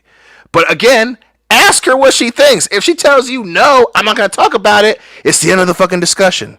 Because now she might agree with you, and now she doesn't want to talk about it with you because of your dumbasses who couldn't fucking control yourselves. 1 second of her being like, I'm not doing that. Oh my God, Gina Carano is racist and phobic of so many other things. Fuck. Like, fucking calm down. Calm down. Wait 15 minutes like you would a real person you were talking to, and maybe she'll answer your fucking question. I think what people need now is post-nut clarity more than anything. They need that post-nut clarity. Exactly, man. Like, it saves you. Yeah. It's like if you're gonna get mad at Gina Carano, go rub one out 15 minutes, come back and think about it, and then realize you're wrong and just go on with your fucking day. Exactly. Once you had that nut out the way, you can say, you know what, I'm being kind of an asshole right now. My bad, Gina. Yeah. You can't virtue signal an ass beating from a woman. No. You can pay for one though. You can totally pay for one. You damn well can pay for one. That's for damn sure. Pay for anything in this world. That shit costs extra. If you have to ask, you can't afford it. You know what? Speaking of that, real quick. Hold on, real quick. I wonder if Gina Carano is making some side money in Hollywood doing that right now. Dude. People are weird. Saying, people are weird. I would not put it past her one bit because she was doing some stuff, doing some action movies, but she wasn't doing a lot of them. And homegirls got bills to pay. I wouldn't be surprised if you got fucking Hugh Jackman's like, listen, I'm in New York for the weekend. Hey Gina, if I write you this $50,000 check, could you just beat the shit out of me? Don't touch the face, but just work the body and spit on me and call me a dumb bitch. I'll be fine. And she's like, all right, cool. Because Hugh Jackson, he looks like a motherfucker that'd be into that. That's probably why we can't get that new Michael J. White movie, because he's spending all the goddamn Indiegogo money getting his ass beat by former MMA fighters. Dude, how about this cage match? Gina Carano versus Amber Heard. Dude, I'm in. She talks a lot of shit. I would pay for that pay-per-view 5 goddamn times. No, Dude, no. We are would getting front row seats. Damn God, right, my buying man. we would My live man. stream that shit right now. Let's get the business card out. Let's make that happen, boys. Yeah, we'd go in our velour WCBS tracksuits to that thing front row. Fuck it, we're getting. Mhm. Yes. We're about to watch one of the most evil people get her shit pushed in by Gina Carano. We're gonna go all out. We're gonna. Gina wouldn't even have to train. I She know. could just walk in there and be like, I haven't been in the gym in 6 months. And Amber Heard would be like, yeah, well, I can cut your hand off with a knife. And like 30 seconds later, she's dead. Right. You know, her signature move is just to shit on where you sleep. I mean, that goes out the window in a cage. Yeah. By the way, Dion, since you brought up the Hugh Jackman name, the Hugh Jackman, there's rumor online about, is Hugh Jackman gay? And so I went down this rabbit hole of like, is Hugh Jackman gay? And then it's like, no, he's married and he's been married the entire time. But like, he just likes his musicals and stuff. I didn't even think. I never. I mean, so what? He likes the musical and theater. I mean, I don't know. Hey, look, if we won't kink shame on this channel, unless that's your kink, we're sure as shit not going to judge you if you like the theater. Like, Listen. No. I would hold that conspiracy up with, is Aaron Rodgers gay? Because that one makes me laugh my ass off every time too. And there's nothing I love more than weird conspiracy theories that don't make sense, but when you think about them, you're like, okay, wait, I can kind of see that shit. Yeah, he did do The Greatest Showman, and that motherfucker can't sing. You know, I don't know. Maybe him and that's why him and the Ryans are so close. You know what I'm saying? They get bored after a day of shooting. You know what I'm saying? Go in the trailer and see how many sit-ups they can do. You know what I'm saying? I ain't against it. I'm sorry, I was looking at this Gina Carano thing and laughing. But Fat Steven Seagal mentioned Celebrity Deathmatch, Kibble Smith versus Oscar the Grouch. I want to ask folks in the chat, not even ask us, just pitch us the best celebrity deathmatch of like modern day celebrities. It doesn't have to be celebrities. If they're like an Instagram star that like 8 people have heard of, you know, I'm gonna say no, but like pitch Those us a don't best count. What'd you say, Kendo? I said, yeah, those don't count. You know, Speaking of we actually would know. Yeah, speaking of conspiracies, does anybody know about the Avril Lavigne one? No. Oh, that she died and they hired some actress to replace her because some producer fucking like accidentally killed her. I love that one. I love that one. For 60 years. Yeah. I was gonna say, I prefer the Avril Lavigne conspiracy theory of Avril Lavigne and Liz Vicious are the same person. That's the one I like. What's the other one that Skrillex is actually what's his name from the Goonies, the crazy one? Yeah, Krellman. Yeah, that's like his son or something. I fucking love that one. You know what's sad is Corey Feldman. I know, seriously. Someone give that dude a hug. I was so ready for his story, and then it was just whatever. He Corey Feldman did. I'm like, God damn it, Corey! Like, fucking release the documentary, dog. I'm wanna, obviously we know why you're so fucking crazy. Fucking just stave off the craziness for a little bit. Tell us that story. Who did what? So we can fucking get those motherfuckers in jail. Like, come on, Corey. Yeah, Save the day. Like, I know you can. Well, I mean, you saw his Essential Millennium video. That was his whole day. Like, it was 2.5 minutes. I mean, that's he's just that tired, that much of an old man. He's like, I can only do this much stuff. That video. I can only do this much, and then I got to go back to bed with these 2 women who I pay all the time. Yeah, in a dirty pool and gloves that are too small. Aren't they angels or whatever he calls them? Yeah. Well, I don't even know if he still has that band because he was on. Oh, that was a band? I just thought there was like his live-in girlfriends. I guess some of them are band members apparently, and like I don't know if it was the Today Show. It might have been the Today Show, and he was on there, and it was a fucking shit show. It was, oh my god, I love Corey Feldman's music so fucking much. Essential Millennium is, I think, the greatest music video of all fucking time. Motherfucking Sean Astin's just randomly in it. He's like, yo, my buddy called me to be in this crazy fucking video. I'm gonna do it. He's randomly peddling energy drinks in it. Oh my god! Yeah, I love it yeah. so He's in the fucking tent much. by his pool with the guys who can't dance. They just learned that morning how to do the choreography of the song. Like, it's so some bad. random black kid. It's so bad. There's some random black kid just like dancing. Oh my god, I love that fucking video so goddamn much. Let's watch it off air together later. Deal. We'll 'Cause it record a is. reaction for next time we do our hangover. We'll record the reaction to Corey Feldman's Ascension Millennium. Yep. It's so good. Oh my god, I love that video. I Yeah, love you, Corey. Now, I've been getting a lot of responses about Celebrity Deathmatch. Who you're going to book? I've been seeing Razorfist versus Movie Bob a couple times. What happened recently? Is this just a continuation, or has something new happened, folks? You have to alert me because I am very behind on my favorite YouTubers like Razorfist. So I see Belle Delphine versus Pokimane. I don't even know who those people are. Hurt versus Depp. That was already a slugfest, but I'm ready for round 2. Yeah, that's a real one. Here's a great one I'd love to see: Anita Sarkeesian versus Gina Carano. Oh god, that would end oh quick. my god. No. First Amber Heard, then Nate Sarkeesian. I honestly think that you could do a handicap match. Yeah, really? Amber Heard and Anita Sarkeesian versus Gina Carano. Gina would still win in less than a minute. Dude, I would pay money. We'd get seats. I want to see that fucking happen. Yeah, I'm not even gonna get drunk before that fight because I want to remember all. Oh yeah, exactly. All 30 seconds. Yep. It would be great. It would be great. Do we throw Brie Larson in there and have it be a triple? Oh shit! So all you gotta do that one, you just gotta do Brie Larson versus Chris Cyborg, Amber Turd versus Amanda Nunes, and Anita Sarkeesian versus Gina Carano. I think it's fucking. That's a fucking great card. Shit, that sounds. That's a sounds great awesome. card. I mean, they're gonna be quick. And you make them all beat clock matches. Be like, yeah, 3 fights. They're all gonna last a total of maybe a minute. Oh man! Listen, and then you got to get like some inexperienced ref in there that's gonna let the fight go just a little bit too long, so where it's uncomfortable for all of us. Do it. But obviously, we're not gonna get uncomfortable because if one of them gets their arm broken, I'm 100% in. You're like I volunteer to officiate all 3 of those matches. deal. I'm a very you lax and official. Dion both should do it. But Kendo, dude. Yeah, we're just standing there, sitting there talking and watching it. Brie Larson, pretty crazy, right? Having her leg broken, and we're just like sitting there going, she's already dead. "Hey, watch that! Watch those low shots! Watch those low shots!"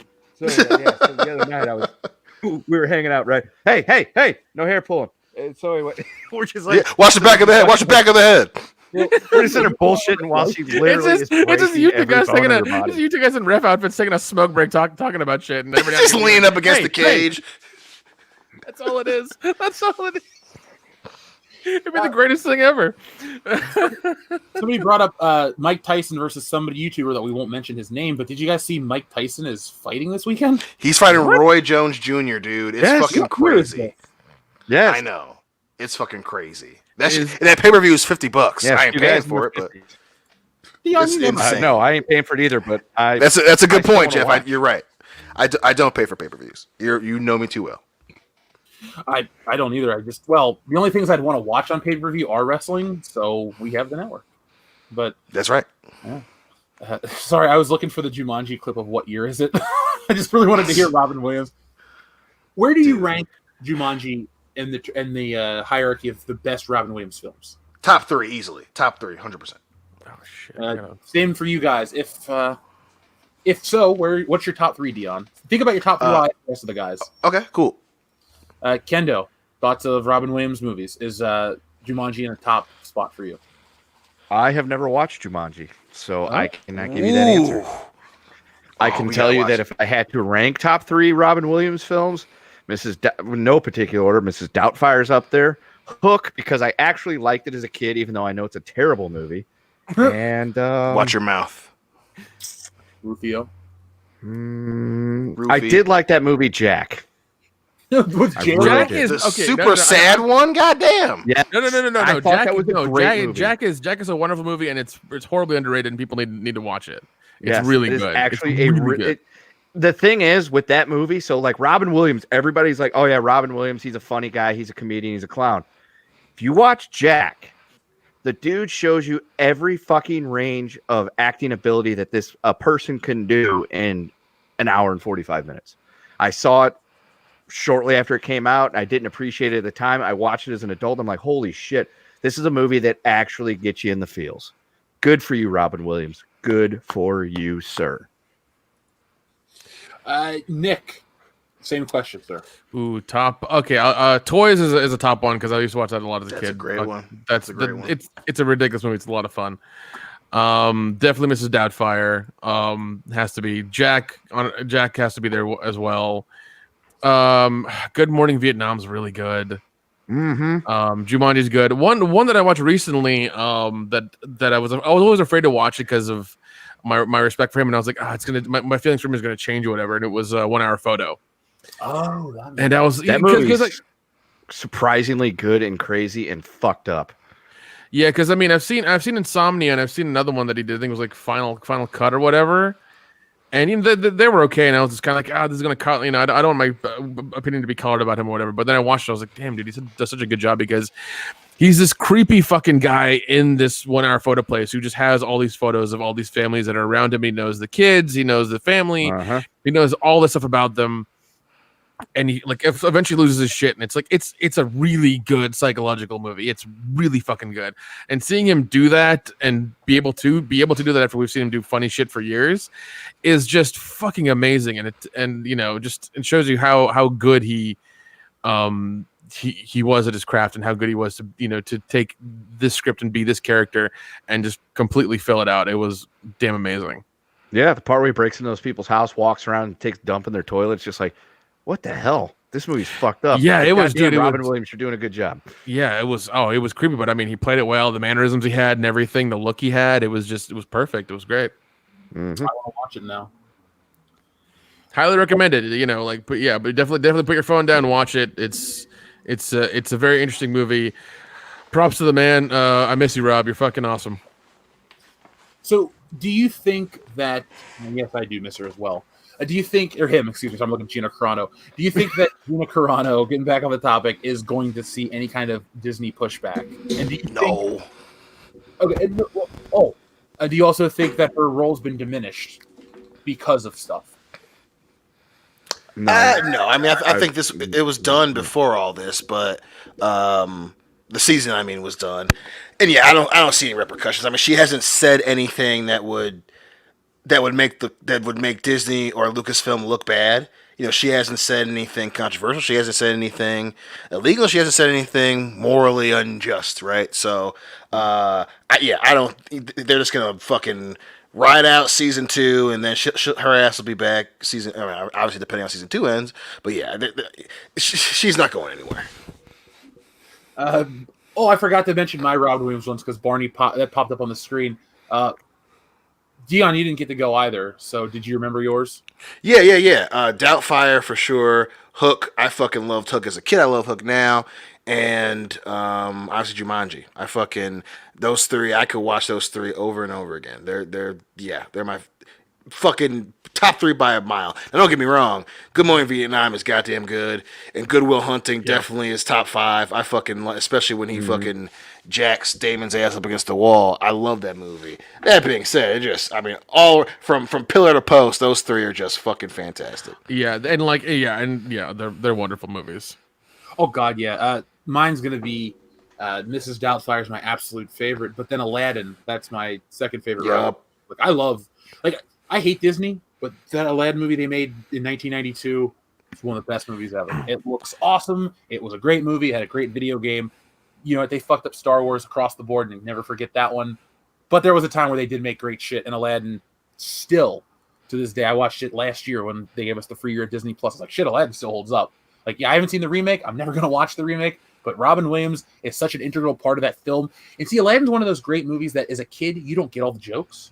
But damn it, as an adult, and you know Robin Williams and what he's going for, that it just gets funnier with age. Most movies, like the humor works, and then, you know, jokes lose their effectiveness. Aladdin, you just didn't get. The thing is, we didn't get the references as a kid. That's what was beautiful about all kids shows growing up in the 90s. Animaniacs, even though we talked about what they did to Johnny Depp on The Hangover yesterday, like Animaniacs had jokes about Bing Crosby and shit like that. We wouldn't people that we didn't know, like at 2 years old or 3 years old, ever looking at that. Yeah. But like, you know, go back and they do shit like that, and then you go and you watch his daughter, like, shit, this is really clever. Robin Williams is obviously in life he was great, in death he's immortal.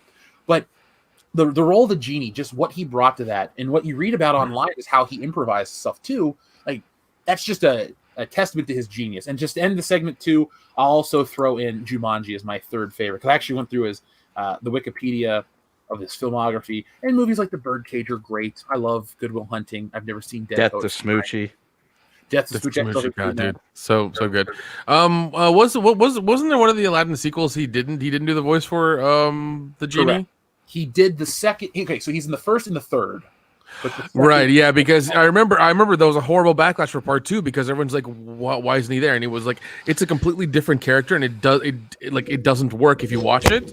It does not work. 2 is still good. It's off-putting when it's not Robin Williams' voice. Like 2 is still one of the best Disney sequels of all time.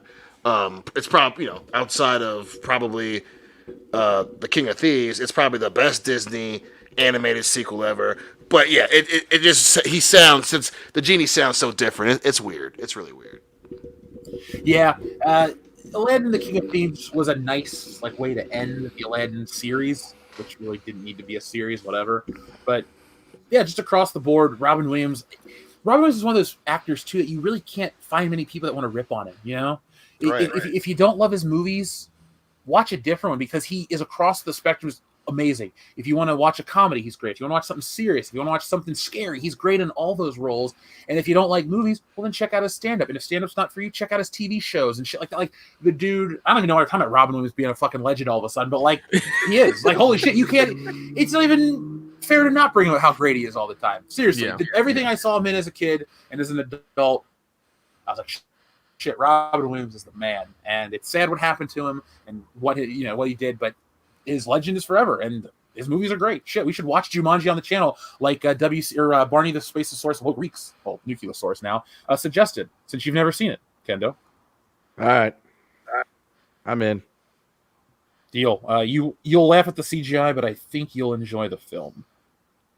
So let's see what. Is there anything else you guys want to say about Gina Carano? There's so much to unpack and talk about how just hypocritical entertainment is right now. And so the one thing I ask everyone to remember about Gina Carano's story, always be cool to Gina Carano and all these people. Even if you don't like them, don't go harass Brie Larson or these people. Well, let's just make YouTube videos about it within the terms of services and take care of it ourselves. Yeah, but exactly. That being said, be cool to her and stuff like that. But we're gonna ride this one out. That's what I'm trying to get. We're gonna ride this one out. We're gonna see where this goes. I'm very curious to see how the Mandalorian decides to shift gears if the hate mob, the Twitter outrage mob, actually wins this one. Because this week's episode of The Mandalorian, Transition Time, in my opinion, was one of the best episodes of the show. You had very little cutesy moments outside of the thing at the school. You had no fat on the episode. You come off of episode 3 last week, where it's, in my opinion, it was one of the worst episodes. I did not enjoy the episode in the cave. I didn't think the spiders were cool. I don't care that it comes from Rebels and all this stuff. Yeah. I don't know if I said it to you guys or I said it to Jesse for sure, but Mandalorian's a show of two identities. It wants to be for the EU fans. It wants to be for the OT fans. And then when an episode isn't for the OT fans, those people like it, but the other people complain. So there's this little warring faction inside of the Mandalorian, because the Mandalorian does not know its own identity. It's a show that wants to cash in on Star Wars, but it doesn't know what Star Wars or what. Put it like this: the show, Jon Favreau, Carl Weathers, and the people involved with this episode know Star Wars. You have your Kathleen Kennedys and your types that are involved with the Obi-Wan show. They don't get Star Wars. And the reason I'm so passionate to talk about this, though, is because if it's this good across the board, I'm never going to complain about it. But if it becomes Disney Star Wars, in quotations, then I'm scared, because they can take something great like the original Star Wars movies and ruin the efficacy of the characters by making The Last Jedi and The Force Awakens and making your favorite heroes be deadbeat dads and pussies. So anything's possible with these people. Dion, did you get a chance to catch up on this past week's episode? I didn't. I started it, but then I ended up fucking doing something else today. So I definitely gotta catch up. Especially after hearing that Carl Weathers directed it. That's when you get someone that has a knack for action oriented storytelling. That's just my wheelhouse. So it's definitely the top of the list to do in my drunken stupor going into Thanksgiving. Kendo, I know you're not really watching the show. Nick, have you caught up or no? Yeah, I've caught up. What did you think of this episode? The Carl Weathers one that he directed was good. I really the last two were really good, because I like when they kind of they based it in like a familiar setting, like the one that was in like I guess the shipping dock. Before that setting felt real. It felt lived in, and I love that shit. My only concern was like when they were fishing for that thing, they were using like earth fish or fish that we know what they are, and it was kind of weird using those things. That was the only real like thing that was like, oh, that's weird. Why are you using that one? Why aren't you using like what about space fish?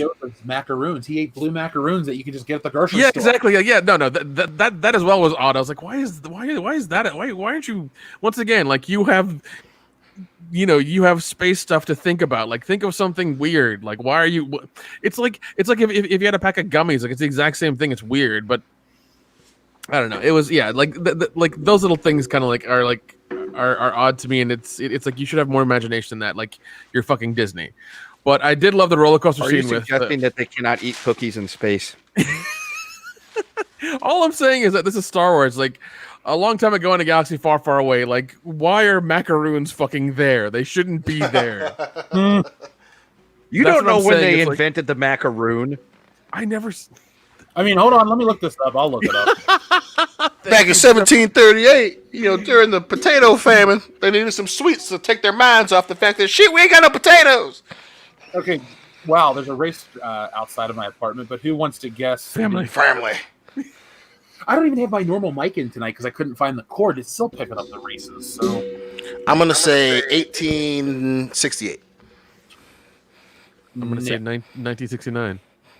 Ooh, I'm gonna go with 1812. the correct answer is technically 1533. Hey, all right. But the first recipe on the books appears as early as 1725. So Jeez. I will. But yeah, accept I mean, it's 3 or 1725. Yeah, see, so a long time ago is a subjective term, and so Yeah. maybe one of those space people. but you're from that forgetting a far, far galaxy away far, far showed up. away. You're forgetting They that have part of interstellar Nintendo. travel. Conveniently. Okay, conveniently you're They forgetting came that to part. Earth. They saw we were a bunch of medieval peasants wallowing in our own filth and dying of the So plague. the only thing they took and with them stole was the an recipe for macaroons that are back. blue?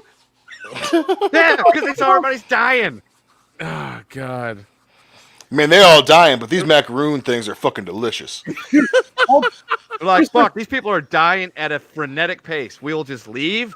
We'll come back in a few weeks. They'll all be gone, and we won't have to fight nobody. What Oh if my that? God. Like, what if aliens came to Earth 10,000 years ago, or whatever, a couple hundred years ago, even, and like we were so unevolved, and they just never will come back because of what they saw. We're that bad. Like, I would I love mean, it's to. a possibility. Can you Yeah. blame them? Shit, they can show up Possibility. now and be like, fuck, I ain't dealing with these people. Yeah. Well, 2020 is the bad year. It'd be funny if they come down to only have one weakness. It's coronavirus. So it's like You're right. Let's let that do its job. It's War of the Worlds again? Dude, you just gave Hollywood an idea for the next Independence Day movie. God. You alright. mean I'm in Hollywood. I'm taking the idea for myself. Oh, God. Did Independence Day 3. The Rona's running wild. Oh, God. Did you see part 2? Holy shit. Hell no. Oh, my God. It Oh, looked terrible. Beyond terrible. I'm once again, I'm glad I went to go see that for free. Shit. Didn't the movie end with them being like, "We're gonna go get them"? Yeah. That's what it ended with. Of course it did. Yeah.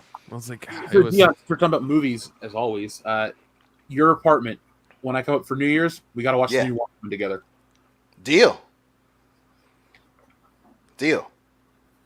We're doing it. We will. Buy a 30 rack. Dive head first. I'm just gonna call Nick on the phone and be like, "So Chris Pine's in this movie. We know how you feel about Chris Pine. So What's your favorite kind of tree? yeah." Pine. Smells so nice. Oh, God. If I ever meet him in person, I'm like, "Oh my God, it's my favorite type of tree," and just see if it God. catches on. Like, huh? Oh. Well, even the thing that happened with him was really was really dumb. They had these mental leaps in logic of like, oh, he's part of this. He must be this person. It's like, God, just shut the fuck up. Just shut the fuck up. So dumb. Oh no, you're thinking of the other Chris, the Chris from Evan. Guardians of the Galaxy. Oh, Pratt. Pratt. Yeah, Pratt. Oh, See, Good God, damn it, Fine, Chris. Pratt. I don't know. They're both peas. I get them confused. You know, they're both white boys. Yeah, pretty much. do you know who the most forgettable Chris of the 90s and early 2000s was? Obviously, no, because I forgot about him. Novoselic. Oh, Chris was burn in half. Oh my god. Dude, Oh, talk about a God. fucking blast from the past that no one gives a shit about. The one, Yeah. the one who makes those weird Christian Christmas movies. Okay, this That's is Kirk. Kirk Cameron. bro. The most forgettable Chris of all time was Chris Klein. Ooh, Yeah, I can see damn. I Damn. can see that. Oh, Dude, when he was in that Street Fighter movie, that was hilarious. oh Okay, my God. On December 31st, 2003, Katie Holmes to wed actor Chris Klein. What? Whoa. I wonder how that worked out. Damn. it She thought he didn't- was going to she- be famous. Yeah, she went for the short famous guy, not the tall one. Well, he wasn't that famous. Yeah, he was in such films as American Pie. Oh crap! I clicked on something else. That's not okay. I clicked on Mariachi Band. How did I get to that? Anyway, Chris Klein. The Mariachi's a great movie. Yeah. Okay, so if Tom Cruise is 4'10", Chris Klein is 6'1". He's from Illinois, and he's known for the American Pie movies and Just Friends. I forgot he was in Just Friends, poor bastard. But yeah, man, he was. I just watch American Pie. Him in it. I always marked because he ends up going to Michigan State or whatever. But Michigan.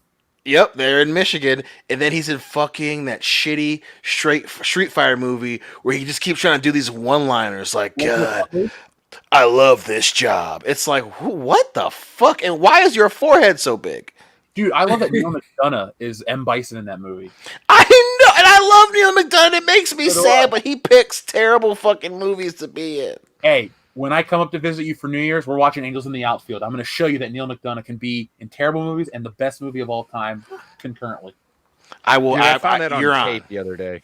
You found it on tape. You should have bought it. No, as in I own it. It's in my fucking garage. I was going through a box of stuff looking for something, and I found it's like the old Disney package too, the big like white crazy Yep. like binder looking thing. Yep. Yeah. So it It was like on top of a stack of something. I moved something as the Angels in the Outfield just staring right at me. I'm like, Jeff would really, really appreciate this moment. I should take a picture. Ah, shit, I gotta go. I'll do it later. Please don't forget. I love Angels in fucking the Neil Outfield. McDonough and fucking Christian Kruick is Chun-Li. Oh, yeah. Wait, she's not Asian. How is she Chun-Li? That's what I'm saying. Or something. She's something. I mean, you can't identify. She's whatever because she looks exotic. She's Canadian, beyond. She's Canadian. Well, I mean, she's there. She's born there, but she looks unique. You know what I'm saying? Well, here's why she looks unique. Her father is of Dutch descent. Her mother is of Chinese descent, born in Indonesia. Her maternal grandmother was Chinese Jamaican. Her mother, What? Yeah. What the fuck is Chinese Jamaican? How does that even work? Dutch and Chinese. That's like cheesy rice. That's great. So I love, she's that's actually good got a combination. Wikipedia page. So she's a petri dish. Is that what you're saying? So Yeah. In other words, she's all the things. pretty much. Yeah. She's every woman. It's all in her. But when for some reason, when you Google Chinese Jamaicans, there's a population of 5,228 of them in existence, and it says there's a resurgence in the late 1990s. So there you go, folks. There's your That's history. a- This is a civics That's an awful lesson. lot. That's an awful Listen, lot. I know that people love to fuck, and I'm all for it. I Yeah, just I need do to know too. the backstory of how Chinese people made it to Jamaica and were like, you know what? We just go make our whole new sect of people out down here, bro. No, We're no, doing no. this. Can you imagine how bad the Chinese Jamaicans would be at boxcar racing? Forget wouldn't the be- Olympics they and the must- bobsled. They must grow some killer weed though, man. I'm just saying, like they gotta grow some crazy shit out there. Yeah, it really controls your mind. You're talking about wait, the Chinese are known for great weed? No, the They Jamaicans will are. after they make some Jamaican babies. Oh, I was like, wait, I didn't know If China people had won't the... believe in or- Jamaica we have a Chinese. Don't get me wrong, I get it. Like, I mean, if you've been living in China your whole life, and then you see, some like Jamaican beautiful Jamaican woman all sweaty on the beach. Like I get it. Like that's gonna change what you think about when you go in the bathroom. You walk up to her, you look up to her, and you're like, "Hi, I'm from a foreign land." And she goes, "Hi, I'm from Delaware."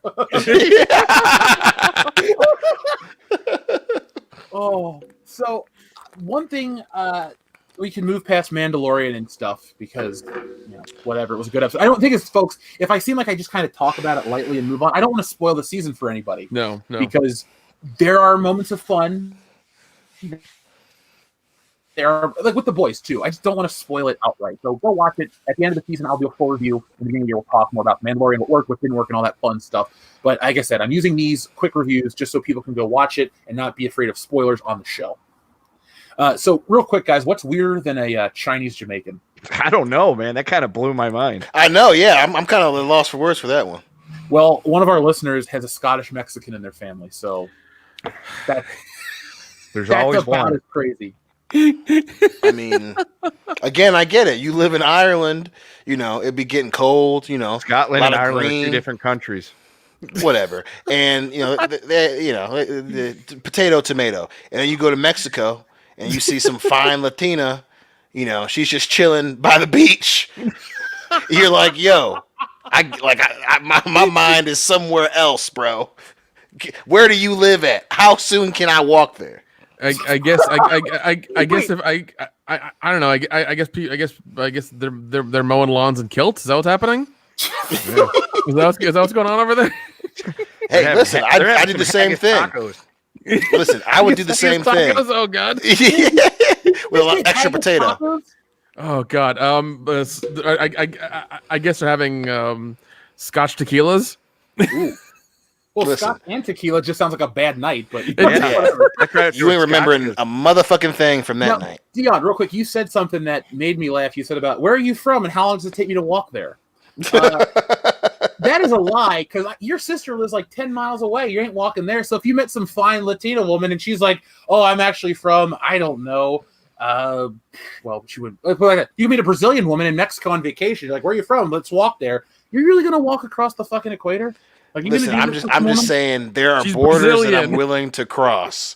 There are borders I'm willing to cross for that one specific woman by the beach that I haven't seen before. Dion, you already have that woman. You're not by the beach. You're by the bridge that takes you from Detroit to Canada, but you found your lady. So listen, I mean, if I was on the beach of Michigan and go to the beach. Listen, Lake Michigan, and I see Hillary out there, and Hillary, she's that curvy brunette. I'd be like, damn, yo, girl, where you from, dude? That's you already got anybody? Happened.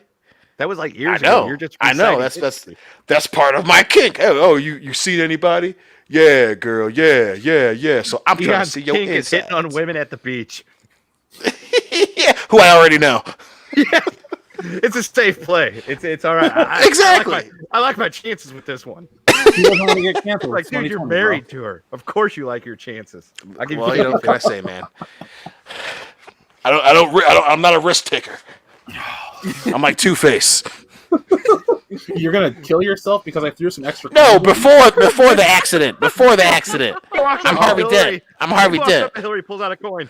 Heads, you go home with me. Tails, you're probably still going home with me. I know, we live in the same building. Yeah, I know, babe. I didn't think this one all the way out, but just bear with me. Bing! Now, Dion, on the screen is something you love, the Snyder Cut, which we'll be talking about in a moment next spoke. But this motherfucker. We'd like to thank everybody, again, for supporting the channel. We have Adam Wofford who says, "Hey, Dion, you said that wrong. You meant Dark Fate." Nah. Yeah.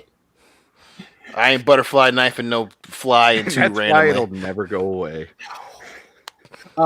Blue Marble, thank you very much. He says, I will treat Gina Carano like Jody did his baby mama on Baby Boy. I will do the beat it up right dance.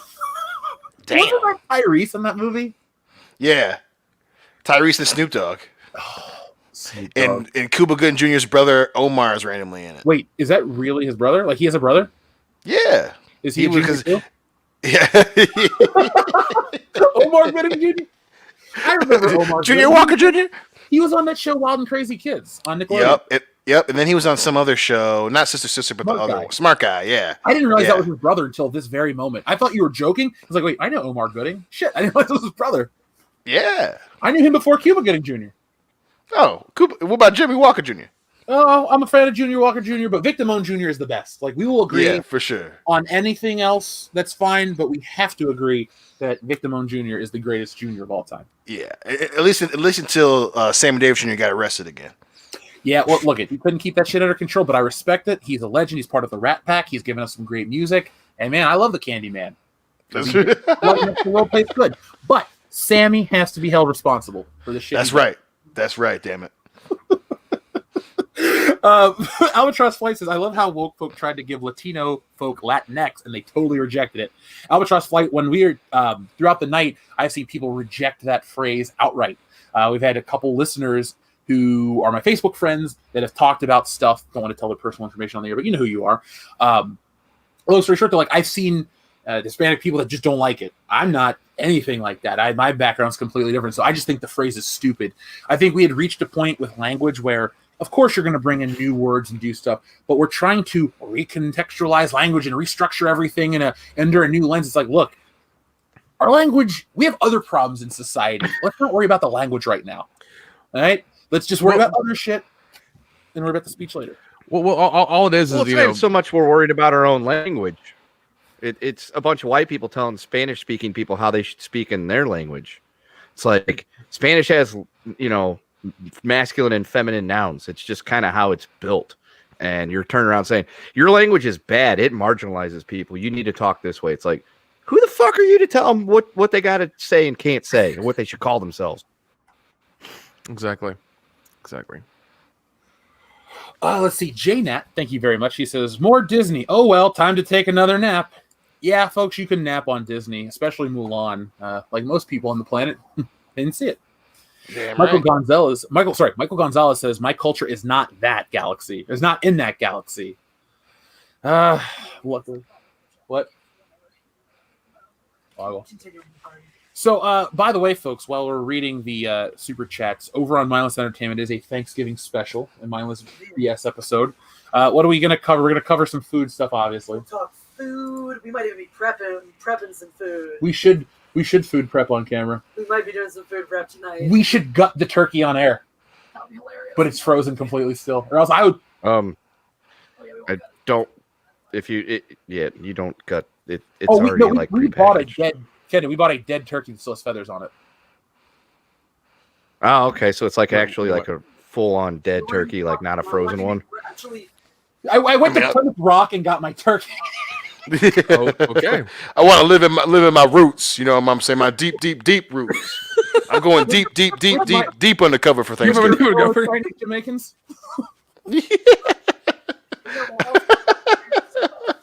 I'm looking for that turkey I saw by the beach.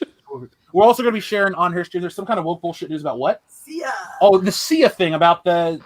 Her movie. Put it like this, folks. If you think the woke culture stuff is funny to laugh at, this story that Jesse's found, it pretty much implodes on itself, and it shows you why SJW pop culture is never going to become actual pop culture. It's manufactured bullshit that across the board, no matter what they try to do, they can't make anything good. Does she still wear a wig over her face? Yes. Gotcha. She's deep undercover too. No, she's fuck ugly, and you can't hide that. Anyway, Fat Steven Seagal beat up... Damn! Nick was spicy, goddamn! Bro, it's actually... That was a fucking haymaker out of nowhere. Yeah, I know. I love the show. Our friend Fat Steven Seagal beat up Dave Filoni. Says, I identify as Jedi X and Fat X and Sarcastic X. Hashtag sarcasm. Fat Steven Seagal. Yeah, Fat Steven Seagal. Sorry, he keeps changing who he beats up. So I'm like, wait, is he still a Fat Steven Seagal? Because there is only one. Have you guys seen that video? He's still Fat Steven Seagal. He just beats up somebody different. Have you seen the video where he's in Russia and Steven Seagal's trying to give the martial arts demonstration, and it's really embarrassing? Yeah, because his kimono barely fucking... not kimono. His gi barely fucking fits him because he's like super round. I fucking love that video. It is hilarious. Did you realize Steven Seagal was from Lansing? I did, yeah. He didn't live here that long, but yeah, he's a Michigander. Yeah, he's a Michigander. We don't claim all that. I mean, I wouldn't. I mean, he screwed up Kelly LeBron. Or he, did not be a good husband to Kelly LeBron. Sorry, I found the video. I kind of want to show a clip of it real quick.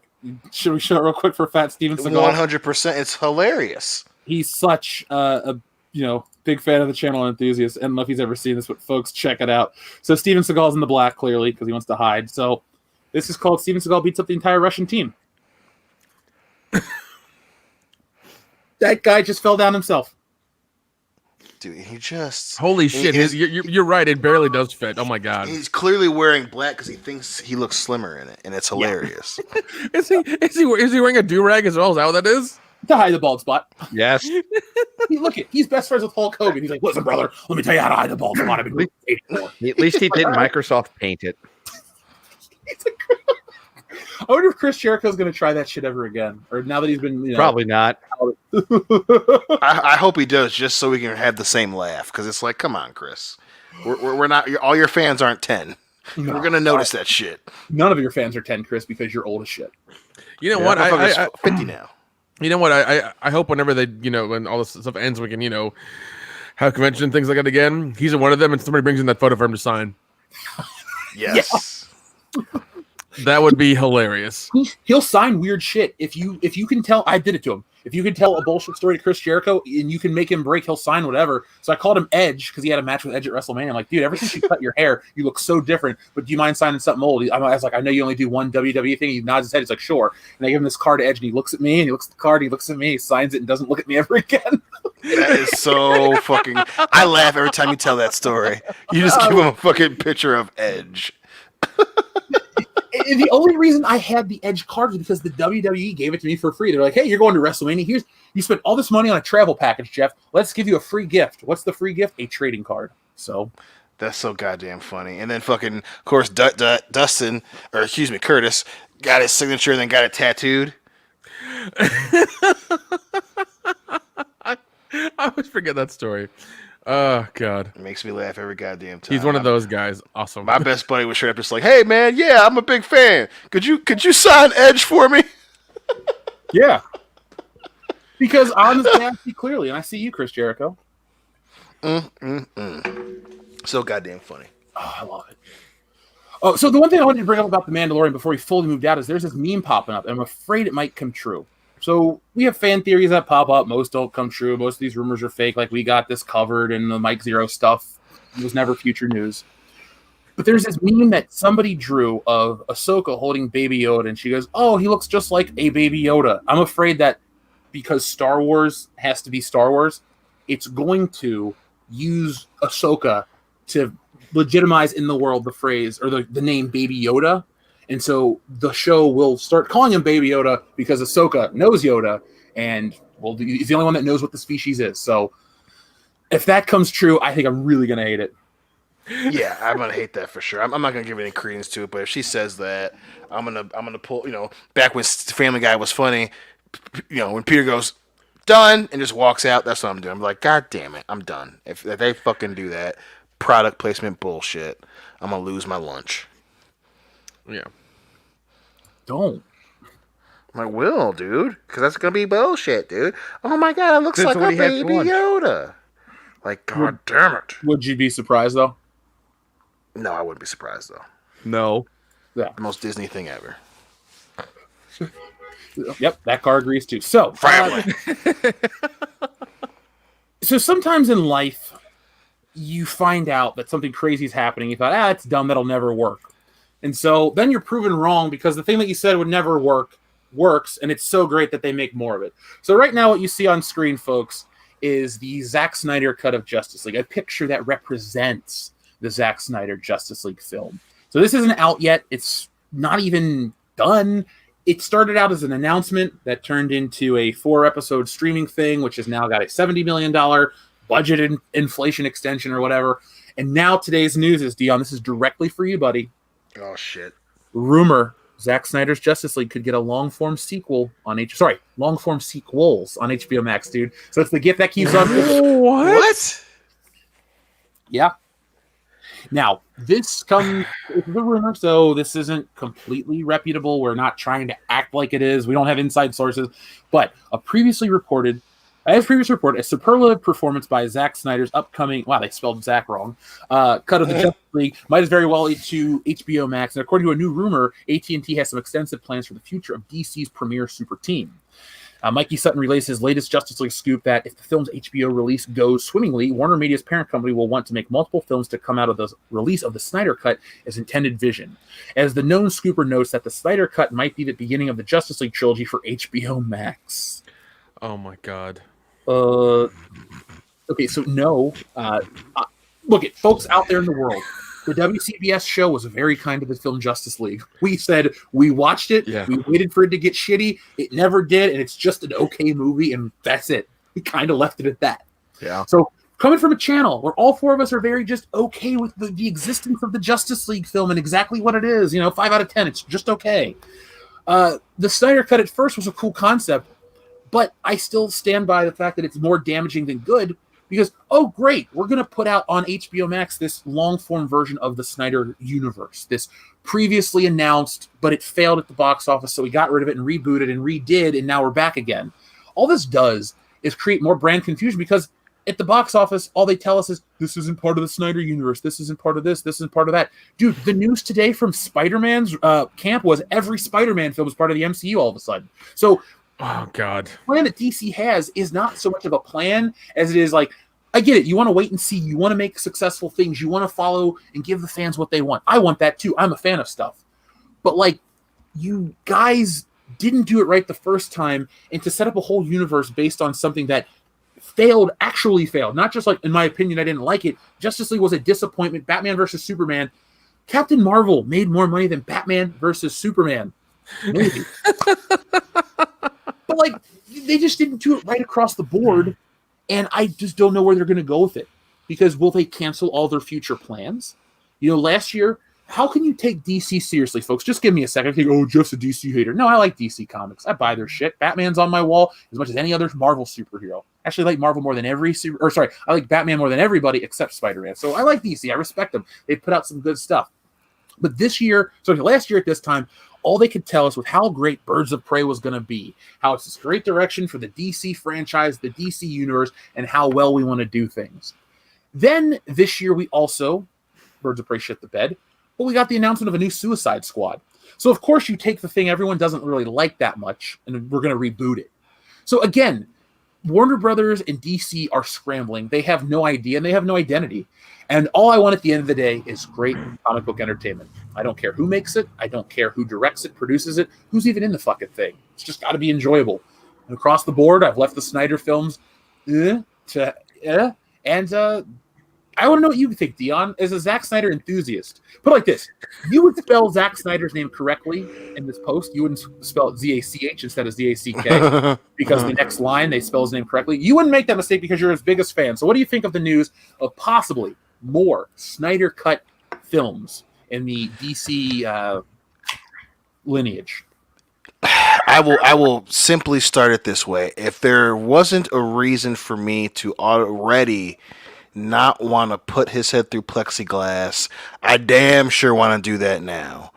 Because at this point in juncture, he's already fucked up. He couldn't do the job you paid him for. He made these lackluster fucking movies because I wanted to see DC in this gritty, darker storytelling mode, right? And then he was so bad at his job, he couldn't do the fucking Justice League right the first time. So how do you answer that? How do you make it better? And again, of all the shitty Zack Snyder movies, I like Justice League the most. Yeah, I gave it a favorable review. It was the best one. Again, partially because he fucking left the goddamn project for whatever fucking reason. We know the reason. I'm not gonna shit on him for that. But he left the fucking project. And they knew that he had fucked up because of Batman vs. Superman. Not only that, because he's too stupid to not tell you the switch in the movie. He had to tell you in the fucking trailer. And then here comes fucking Justice League. And again, he fucking failed. So you give him $70 million fucking dollars for this bullshit. For this extended cut bullshit. Because he's such an inept storyteller. He can't tell it right the first time. He needs 3 or 4 years later and $70 more goddamn dollars. So now you're validating his fucking failure. So and we knew, and listen, we held out hope. Aquaman was good. Wonder Woman was good. We were excited for somewhat for Wonder Woman 84. We were, hopeful until Amber Turd entered the picture. But here we are again at square fucking one, and fucking WB and DC cannot get out of their own way. They love the taste of the shotgun, and they just told the rest of the universe, especially their fans, fuck you. I'm going to suck on this goddamn shotgun barrel until you pull the trigger. You might blow my brains out, you might not, but goddamn it, I'm going to suck on this damn barrel. Because now, here we are again, and we know what's going to happen. We know he's going to fuck it up. I don't care if Darkseid's going to be in it. He couldn't tell the story from the get-go. It was so bad, fucking Joss Whedon came in and couldn't put it together to where it was at least a blockbuster that people wanted to see over again.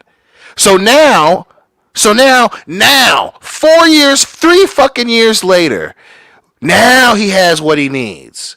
Now he has the artistic expression to tell his story. Now he knows what he wants to do. He didn't know what he wanted to do when you gave him $200 fucking million to make the movie in the first goddamn place. That's what you're telling me? That he made a movie and you watched it after you hired someone else to fix it. And he still didn't have what he needed. Bitch, this ain't the March of Dimes. This isn't the Red Cross. We don't do charity work here. I'm not a charity fan. I'm not going to keep giving you my fucking money for characters that I care about. Zack Snyder has proven since fucking 2013 he does not care about these characters. I don't give a shit what he needed. I don't fucking care that he didn't have what he needed to make the goddamn movie. He got paid millions of dollars to make Justice League, and it wasn't good enough. And if HBO Max is dumb enough to make a fucking franchise out of a movie that couldn't meet its own fucking benchmarks, then goddammit, you deserve to burn down with the rest of fucking Rome. Because this dude is gonna fuck you over like he fucked me over. He's gonna fuck HBO over like he fucked the WB over. And he's gonna fuck your franchise over just like he fucked the Justice League over. Because he can't do his job. And a couple months ago, Hillary and I was chilling and watching where he was at a comedy a stand-up show, and the guy's making fun of people named Zach, and he goes, yeah, my name's Zack Snyder. And I was like, I would have fucking killed to be in that crowd. I would have sacrificed my 401k to be in that fucking crowd. So I'm like, oh, you're the Zack Snyder? Keep your ass up on that stage. I got some shit I gotta do to you, motherfucker. Not say to you, do to you. Because you were such a thriving pussy that you have this amazing fucking franchise, Batman versus Superman, motherfucker. Superman. All you gotta do is make a Superman movie that isn't bullshit, that makes us want to fucking fly in the clouds, bitch. All you had to do was make a Batman vs. Superman where you had the most powerful motherfucker on the planet Earth fighting the most determined motherfucker on planet Earth and just not fuck it up. And the best you could come up with is that skinny motherfucker from Social Network and Martha. That's what they paid you to make, motherfucker. So when you finally come up with the Justice League, you've got Urza's little punk ass running around, and you've got, we're going to use the mother box, and we're going to use a shitty Steppenwolf to do this. Shut the fuck up, bitch. You failed. You fucked up. And HBO Max, when this goes south, and I promise you it will, I'm going to laugh in your goddamn face, and I'm going to say the same shit I said when this all went down. Zack Snyder, fuck you. You and me are going to meet up one day. We're going to settle this shit. You punk ass hack. Fuck you. Dude, that was golden, and I have nothing to follow up to. Do you guys? Yeah. What's there to say at this point? Nothing. Can't follow that.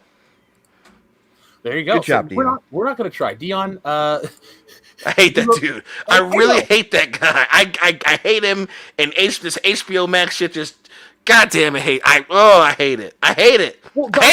One thing I'd like to add briefly, though, completely off the Snyder stuff, though, is Warner Brothers themselves have made the mistake because they have allowed Snyder to do these things. It's like with Kathleen Kennedy, it is her fault that she allowed Rian Johnson to ruin Star Wars with his one draft script and his pad directing and the blue-green milk and how you treat Luke Skywalker. The thing is, these creators are allowed to do this. And Warner Brothers is fully responsible because, like Dr. Coffinail said, emulating the Nolan Batman. Dude, we are not like drug addicts. But imagine the best cocaine on the planet. That is what the Nolan trilogy was for Warner Brothers. Money, success, Oscar wins, across the board accolades. You fucking legitimize the superhero movie. They had their heads so far up their own asses because everyone told them how great that thing was. But society spent so many years trying to figure out what it was that made the Nolan movies successful and different. And that's what it is. They were different because they were not the traditional superhero shit. That is all it was. They were different from what came before and what was different in the world. Everyone equated dark and gritty.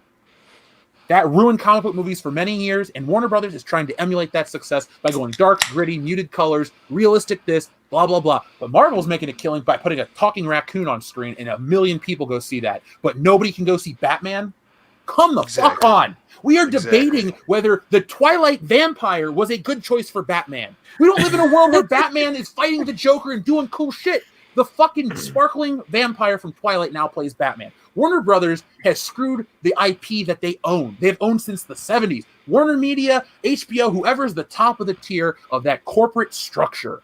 They screwed up the second biggest, on paper, comic book company, maybe the biggest realistically, because Superman's reach before any of us were born listening to the stream was Superman was selling 1 million books a month. That the spread of the character was beyond what we could even comprehend in the modern day. Ethan is a huge success story, making all that money with Cyberfrog, but Superman books were selling billions of copies, like tens of millions a year. Like, issue 47 might do 1 million, and then the next one might be 2. Like, you can go back and look at the records. Like, the characters were so big, and Warner Brothers, DC was such the progenitor of these things too. They had the film serials. They had the big budget films. They had the big video games. They had all of these wonderful things up until recently. And like you say, Dion, about Zack Snyder, how he hurt you. Dude, when Zack Snyder stepped in 2013 to direct Man of Steel, that is the last domino. And people say, what about the first domino? That is the last domino of the Dark Knight effect. Mm-hmm. Because it starts with Batman Begins and it ends with Man of Steel. And where you get the ugliness of the Snyderverse comes from the New 52. And for those who don't know what the New 52 is, in 2011, DC rebooted their entire universe. I believe it was the first time since the Crisis on Infinite Earth story of 1985. So we're talking a good chunk of time between these reboots. They didn't just reboot a couple things like the renumbering at Marvel, the lazy half-assed shit. DC took the chance and they rebooted everything. And it subsequently didn't work, and they've gone back. But the Snyderverse and a lot of that shit is based off that era of the bad DC. Yeah, you have your classic iconic storylines, but you take The Dark Knight Returns, you take the death of Superman, you take these wonderful storylines, and then you put them in the packaging of the New 52 directed by Zack Snyder. And at the end of the day, the reason those things happen is because Warner Brothers allows them. So Dion, I am with you about the anger, the creativity, the lack of creativity that guy brings. But to me, at the end of the day, you go directly to the top. You go to the top of Warner Brothers, of whatever the head of the DC brand is. They're Kevin Feige. That is their responsibility. That is their problem. That all falls on their shoulders.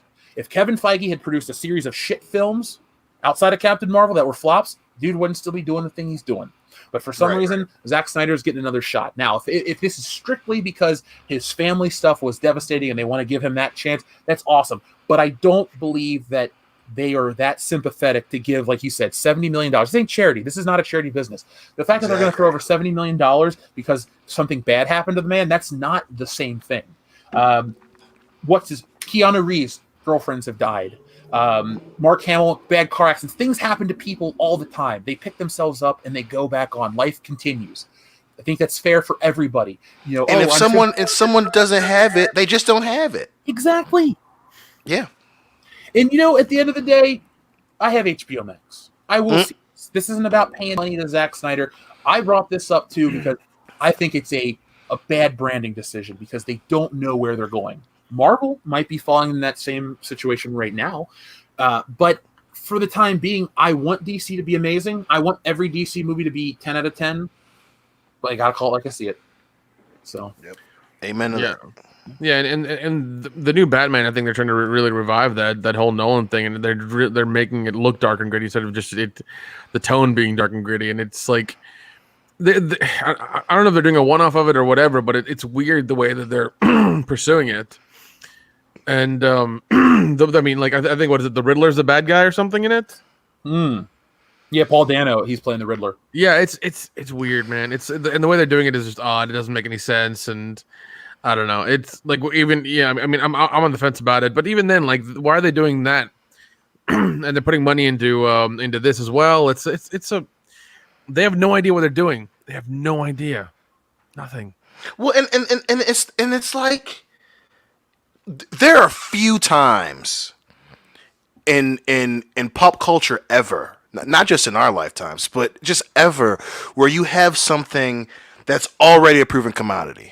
Right, and as much as I and we as a channel jump on lack of creativity and lack of original stories, when you're we've said this before for fucking years, when you're doing something based on comic books, particularly popular comics, you have something that already works, that people have already gravitated to. So when you're making a Superman, a Batman, a Spider-Man, a Daredevil movie, the thing is already there. Mm-hmm. You don't have to take so many liberties. Now you may take liberties with certain villains or with certain storylines or how certain characters enter the story, which is fine. But the thing that Chris Nolan kept about Batman was the dude is determined as fuck. And the mark of the death of his parents changed him so much that he fucking is a goddamn superhero now. Spider-Man is people fucking love Spider-Man. Someone that he cares about died, and he's so ridden with guilt that he goes out and risks his fucking life, gets beaten half to death by people that are stronger than him, and he sacrifices his personal life. Superman, a fucking alien, comes to Earth, is brought to Earth when he's too young to know the difference, and he's willing to sacrifice his life for his adopted home planet. So much so that he refuses to kill people who really should be killed. Same with Batman. Same with Superman. It's someone we can aspire to be. And that wasn't fucking Superman with Zack Snyder. And he clearly didn't understand that. That's what pissed me off. You could have done any other bullshit gritty movie that you wanted, but you took a character that people want to be, that people grow up saying, listen, I wish I had the moral fortitude that fucking Superman has, but then you threw it down the fucking toilet because you wanted him to kill Zod. Yep. And you sacrificed that. Because they're not fans of this shit.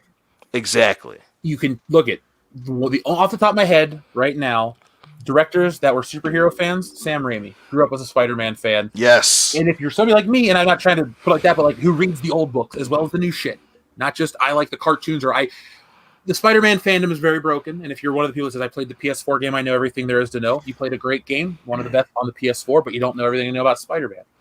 With that being said, though, the Raimi films really do feel like a potpourri of what makes the character great as well as his world. And each one of those, like the thing about the Raimi movies are that he built the supporting cast perfectly. Whoever did it right, that is the best J. Jonah Jameson on film, and so good, in fact, that we bring him back in another universe. Yes. He's perfect. You can't do better.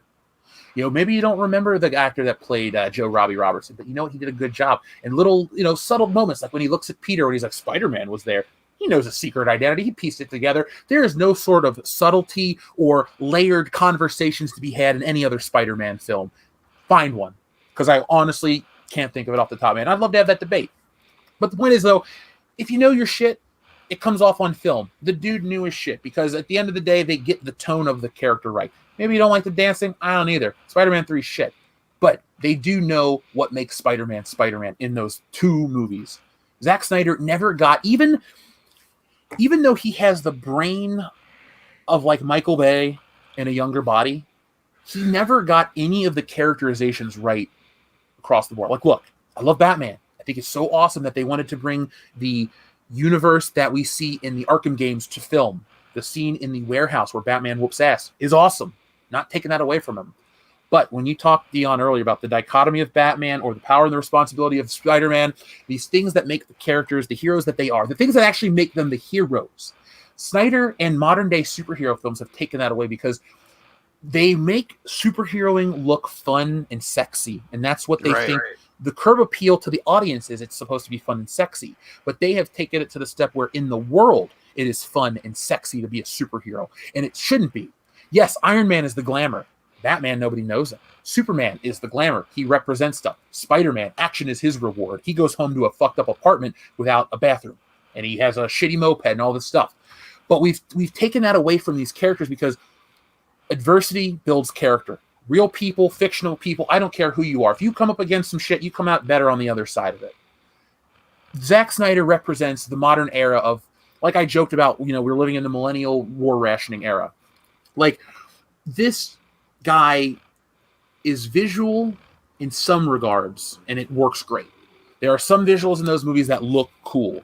The same thing can be said about Michael Bay. Certain things look cool, but are they good? I'd say no, because it's so below the surface is what makes superhero entertainment timeless. Yeah, if you like the art, you like the big, beautiful illustrations, cool. If you like the movies, you like the effects and the action and the fun and the jokes, cool. But the reason a character can stick around for 80 years and never be tiresome is because there is something in that character for every person that lives on the planet. My grandma knew the Batman logo and had seen the movies. People from every walk of life know those characters. And those are the DC characters that I think have that appeal. Yeah, the Marvel characters are the hot properties right now. Black Widow, this and that. But if we go throughout time, there are certain graphics, certain images, certain things that will stand up forever. And the Superman S logo is one of them. And it doesn't mean hope. It stands for Superman. It isn't some bullshit. Fuck that movie. I'm sorry. Oh, my planet, it means this. No, dude. In the 30s, it was created by Siegel and Schuster, and it's just Superman. So I hope, against hope, that this turns out to be the best scenario for everybody. Because we're having fun. I don't enjoy sitting and bitching about, bad DC stuff. I want to go to the theater in a year or two whenever things even out. And I want to go, wow, that was the best Batman movie I've ever seen in my life. I want to walk out and say, man, Superman was amazing. I wish I could fly. I believe I can. Like, all those things, you got those from decades ago, and people grew up with it, and it stuck with them. And damn it, the thing is, the reason we're so passionate about this shit is because they did it right decades ago, and they never did it right again. We're not holding on to it because we're old. The next person that does it right, we're ready to give it over. Fuck, the Avengers movies made all this money. We were ready for that. But you got to deliver on the quality. And Snyder, you have the biggest uphill battle if this comes true, because there is damage to the DC brand. If there wasn't damage to the DC brand, why would they be trying to do reboots and remakes in the universe? This is those movies launched in 2013. What piece of technology wasn't available to them to produce this isn't Star Wars where Lucas goes, I couldn't do this effect, so let me put it back in 20 years later. This is 7 years ago. Technology is not that different. What couldn't Zack Snyder do when he made Man of Steel? Or what couldn't he have done differently with the Justice League? You know what I'm saying? Like, yeah. Outside of goodwill and trying to make money, artistically, this project offers nothing. Good. It's over and it's done with. We should have treated it like that. Well, and again, it's like, it's not like people were clamoring. A couple people on Twitter were saying, yeah, we want the Snyder cut. But, it wasn't like they were giving him the benefit of the fucking doubt. That's what pisses me off. Like, oh my God. So a couple people on Twitter want the Snyder cut. The people who paid money to go see fucking Aquaman weren't like, damn, man, we really should get Zack Snyder's full vision on fucking Justice League.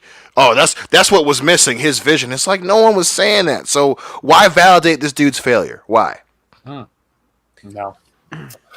But one thing I wanted to bring up is how all Spider-Man movies are part of the MCU, says Doctor Strange director. So that's Scott Derrickson, who directed the first Doctor Strange. Because at first I'm like, ooh, Sam Raimi said that? Well, it's news to me. What do you guys think of this? As we talk about what Zack Snyder did wrong, we are on the precipice of a new era of superhero films. And you think, Jeff, what's different? You just said technology doesn't change. I stand by that statement. What I mean, though, is we're about to enter the era of the multiverse, which across the board is dangerous and awesome because on the surface, it means this Spider-Man can hang up this Spider-Man, and we can make memes, live-action memes of the cartoon and all this stuff. All these great ideas are awesome on paper. But you got to understand, folks, and geek culture understands the most. Multiverses, shared universes, and other stuff like that, opens the doors for fuckery because it allows people to not worry about continuity. If they already throw continuity under the table, they're not even going to worry about maintaining continuity in their own shit, because if it works for the joke, if it's funny, if they think, it's good for this, but it doesn't work long term, but we care about this one moment, they'll always go for it because they always have a backdoor way out of, we went too far with this. Like when we talk about Deadpool in a moment. We picked the wrong writers. We're just going to, that's a different universe for Deadpool. Or, this Spider-Man movie, you didn't like it? Don't worry, it was in Universe X and it'll never come back again. Like, that's what they're setting themselves up for, and we will all suffer because anytime we can give a multinational, multi-billion-dollar corporation an excuse, a pass, they'll have another excuse for us, and then they expect another pass. So I'm excited. I love the idea that, you'll see Tobey Maguire come back one more time, and I can get my $200 action figure, and I can gloat about it forever. But realistically, this kind of stuff, we talk about creative, artistic integrity and creativity. While this is a fun thing to talk about in theory, like I said, at the end of the day, I'm so concerned because it just the fuckery that can come from and the excuses that can be made. And here's the thing too, the fans will make excuses, dudes. Like, remember when everyone was making excuses for the Force Awakens? It's great, you're the wrong one, and this and that. This will create, that is a non-stop, that'll be the climate forever, because there will always be the out. It's like when people say, you can't judge the Disney sequel trilogy until you see the last film. All right, bitch, I watched all 3 of them. They fucking blew. The trilogy sucked. I told you 5 years ago. 5 years later, I'll tell you it still sucks. But that's going to keep that argument going. You got to wait. They could fix it. This, that. It's just excuse. This is the worst thing. I fucking hate that shit. They can fix it. If they're so good at their job, why don't they do it right the first fucking time? They have all this money and all these resources and all this other shit. Do it right the first time. Quit giving them the benefit of the doubt because you have a little bitty hard on for fucking MCU. Calm down. If you don't like it, don't give them your money. Quit making excuses for them. They're not your parents. Quit it. No, I don't know. I'm a mixed bag on this one. I mean, the multiverse thing, there's a lot of risk, but if they pull it off, obviously I'm not going to be a huge fan of fucking Andrew Garfield they're saying is going to make an appearance, but to see the best Spider-Man, Tobey Maguire again, and to know that, hey, that worked, that was good, that's still part of the continuity. If you do it right, especially if they use this opportunity, because apparently it's going to be kind of like a horror movie, if you use it to better this Spider-Man, I'm all for it, man. So as much as I agree that it opens a lot of doors for excuses, if it's pulled off correctly, man, this could be the thing that finally makes this Spider-Man decent, where you have multiple, comparisons that you're acknowledging, especially the ones that are better, and you're saying, hey, okay, at least we hear you. We're going to try to make this one better. I'm all for it. Now, obviously, if they're still stuck in this kid Spider-Man going through different universes, oh my God, I'm a kid and this is crazy bullshit, it's going to fail. But again, if it doesn't, man, God dang, I'd be remiss if I didn't say I'm a little bit excited. I love it in theory too, because for all of the fuckery that I'm afraid of, you might be able to write Tom Holland or Andrew Garfield just out of the picture, even Tobey Maguire, and just like start fresh with Spider-Man. If anything, right. If I can have my nerd wish outside of like time going back and fixing shit, like moving forward, just give us a fresh start to the point where we don't even acknowledge it. They're like, oh my God, Spider-Man's fighting the Gibbon in the next movie. They're like, who's the Gibbon? I don't know. What Spider-Man movie is this? It's got a different title. Like maybe if we moved out a number of titles, like Into the Spider-Verse is the type of thing. Maybe you do just story-based titles instead of numbers. But this could be cool. But at the end of the day, I stand with my fuckery statement. Like I can't put my my fanboy hat on because I have to be fair about this. I just think we will, since we have Jamie Foxx coming back and Sam Raimi's directing, this has definitely got to be live action Spider-Verse. As a guy that likes Spider-Verse, I hope it works, but I have hope for Sam Raimi and that, I do hope for the guy because he's pretty good at his job, but it's just like how much fuckery is going to go on with Sony and Marvel with them. How much control are they going to like not give him and be like, well, you got to do these things, you got to check these boxes, you got to do this stuff, and then then you can kind of have a little bit of creative control over here in this scene or whatever. Like how much of that is going to happen? How much micromanaging is going to happen to him before he's just like, fuck it, I'm going to leave. I don't want to do this anymore. Well, remember, Nick, that is exactly what happened with Spider-Man 3. So I wonder what kind of promises, because Kevin Feige was involved with those early Sony Spider-Man films. His name is on those, at least Spider-Man 2. But I think to get Raimi back, you had to make some sort of promise or have some sort of deal, because he has not fallen off as a director. He went from Spider-Man to Oz. He did his own shit. He's producing. Like, the dude never fell out of he never lost his status. It's just gone up since they first hired him. So if anything, I think he will exert a little more, dominance, and he will have more of a say and stuff. And I think this will be a Doctor Strange movie that has the weird quirks of what works with Spider-Man, and then you're also going to have a really good Spider-Man movie on top of that, because I'll say this right now, right around Thanksgiving 2020, the next era of the MCU is going to be more dictated on like big director names. I think outside, like the Scorsese comment, I think rubbed a lot of people the wrong way, but we don't have too many new heroes that we can actually introduce that'll make money, no matter what they try to do with Kamala Khan. But we're also in an era where it's like the gimmick of the actors won't work, so you got to get these big names like Sam Raimi or even maybe Ridley Scott one day or something like that. But you get all these big names on the superhero movies to kind of go, well, we legitimize them with the fans. Now it's time to legitimize them with critics. And then once you have that disconnect gone, then you basically have bought yourself into the perpetual comic book film where it never goes out of style, because critics are always looking for that next artistic one. Fans are always looking for the next emotional ride, roller coaster. And so you basically have insulated yourself for a future. I don't think they'll do that, though. No, because that's a good idea. Also, isn't DC doing their own multiverse as well with Flashpoint? Yes, thank you. That's the next step. Yeah. It's supposed to be the next Flash movie, I think, right? Mm-hmm. Yeah, so I mean, they're both companies are doing multiverse movies, so we'll see who wins.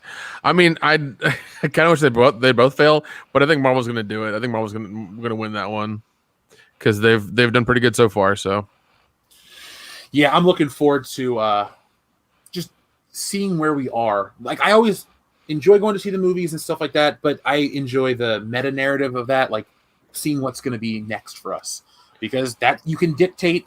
Basically, you can see what Hollywood's going to put their money on, and you can also be prepared for all the fuckery that's going to come behind the scenes, and all the drama that's going to come with it. So, be prepared, folks. It's gonna be a fun ride. Ooh, 1602 movie, that'd be interesting. So let's see what the audience is saying. We had a giant super chat rolling from our friend Bear Business One, so I want to see if I can pull that back up. But I'm going to read it now. First, he says, "What a great rant. That was fact-filled, accurate, and passionate. Also, bashing Chris Klein is always fun when you remember him. Thanks for the..." Chris Klein is just happy to be remembered.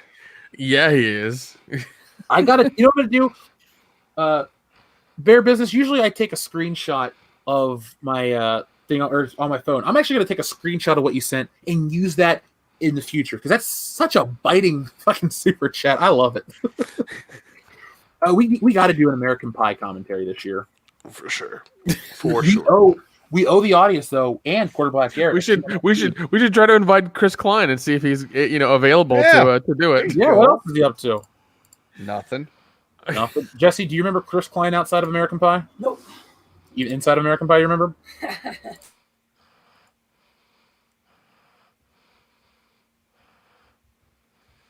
So let's see. Up next, we are Bear Business, though. Thank you very much. That was super generous of you, and I really appreciate that. Dion, thank you, brother. I mean, that was your rant. Can I say, man, Zack Snyder brings out the worst in me.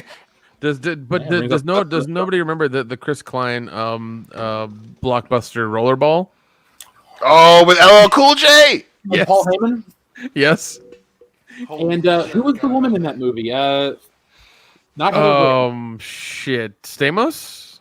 Oh yeah, Rebecca. Oh, dude. Wow. Yeah. Good job. She was riding high off her X-Men casting, Dude, and then Rollerball. Yeah, they thought that was going to be the next big remake. Mm-hmm. Yeah.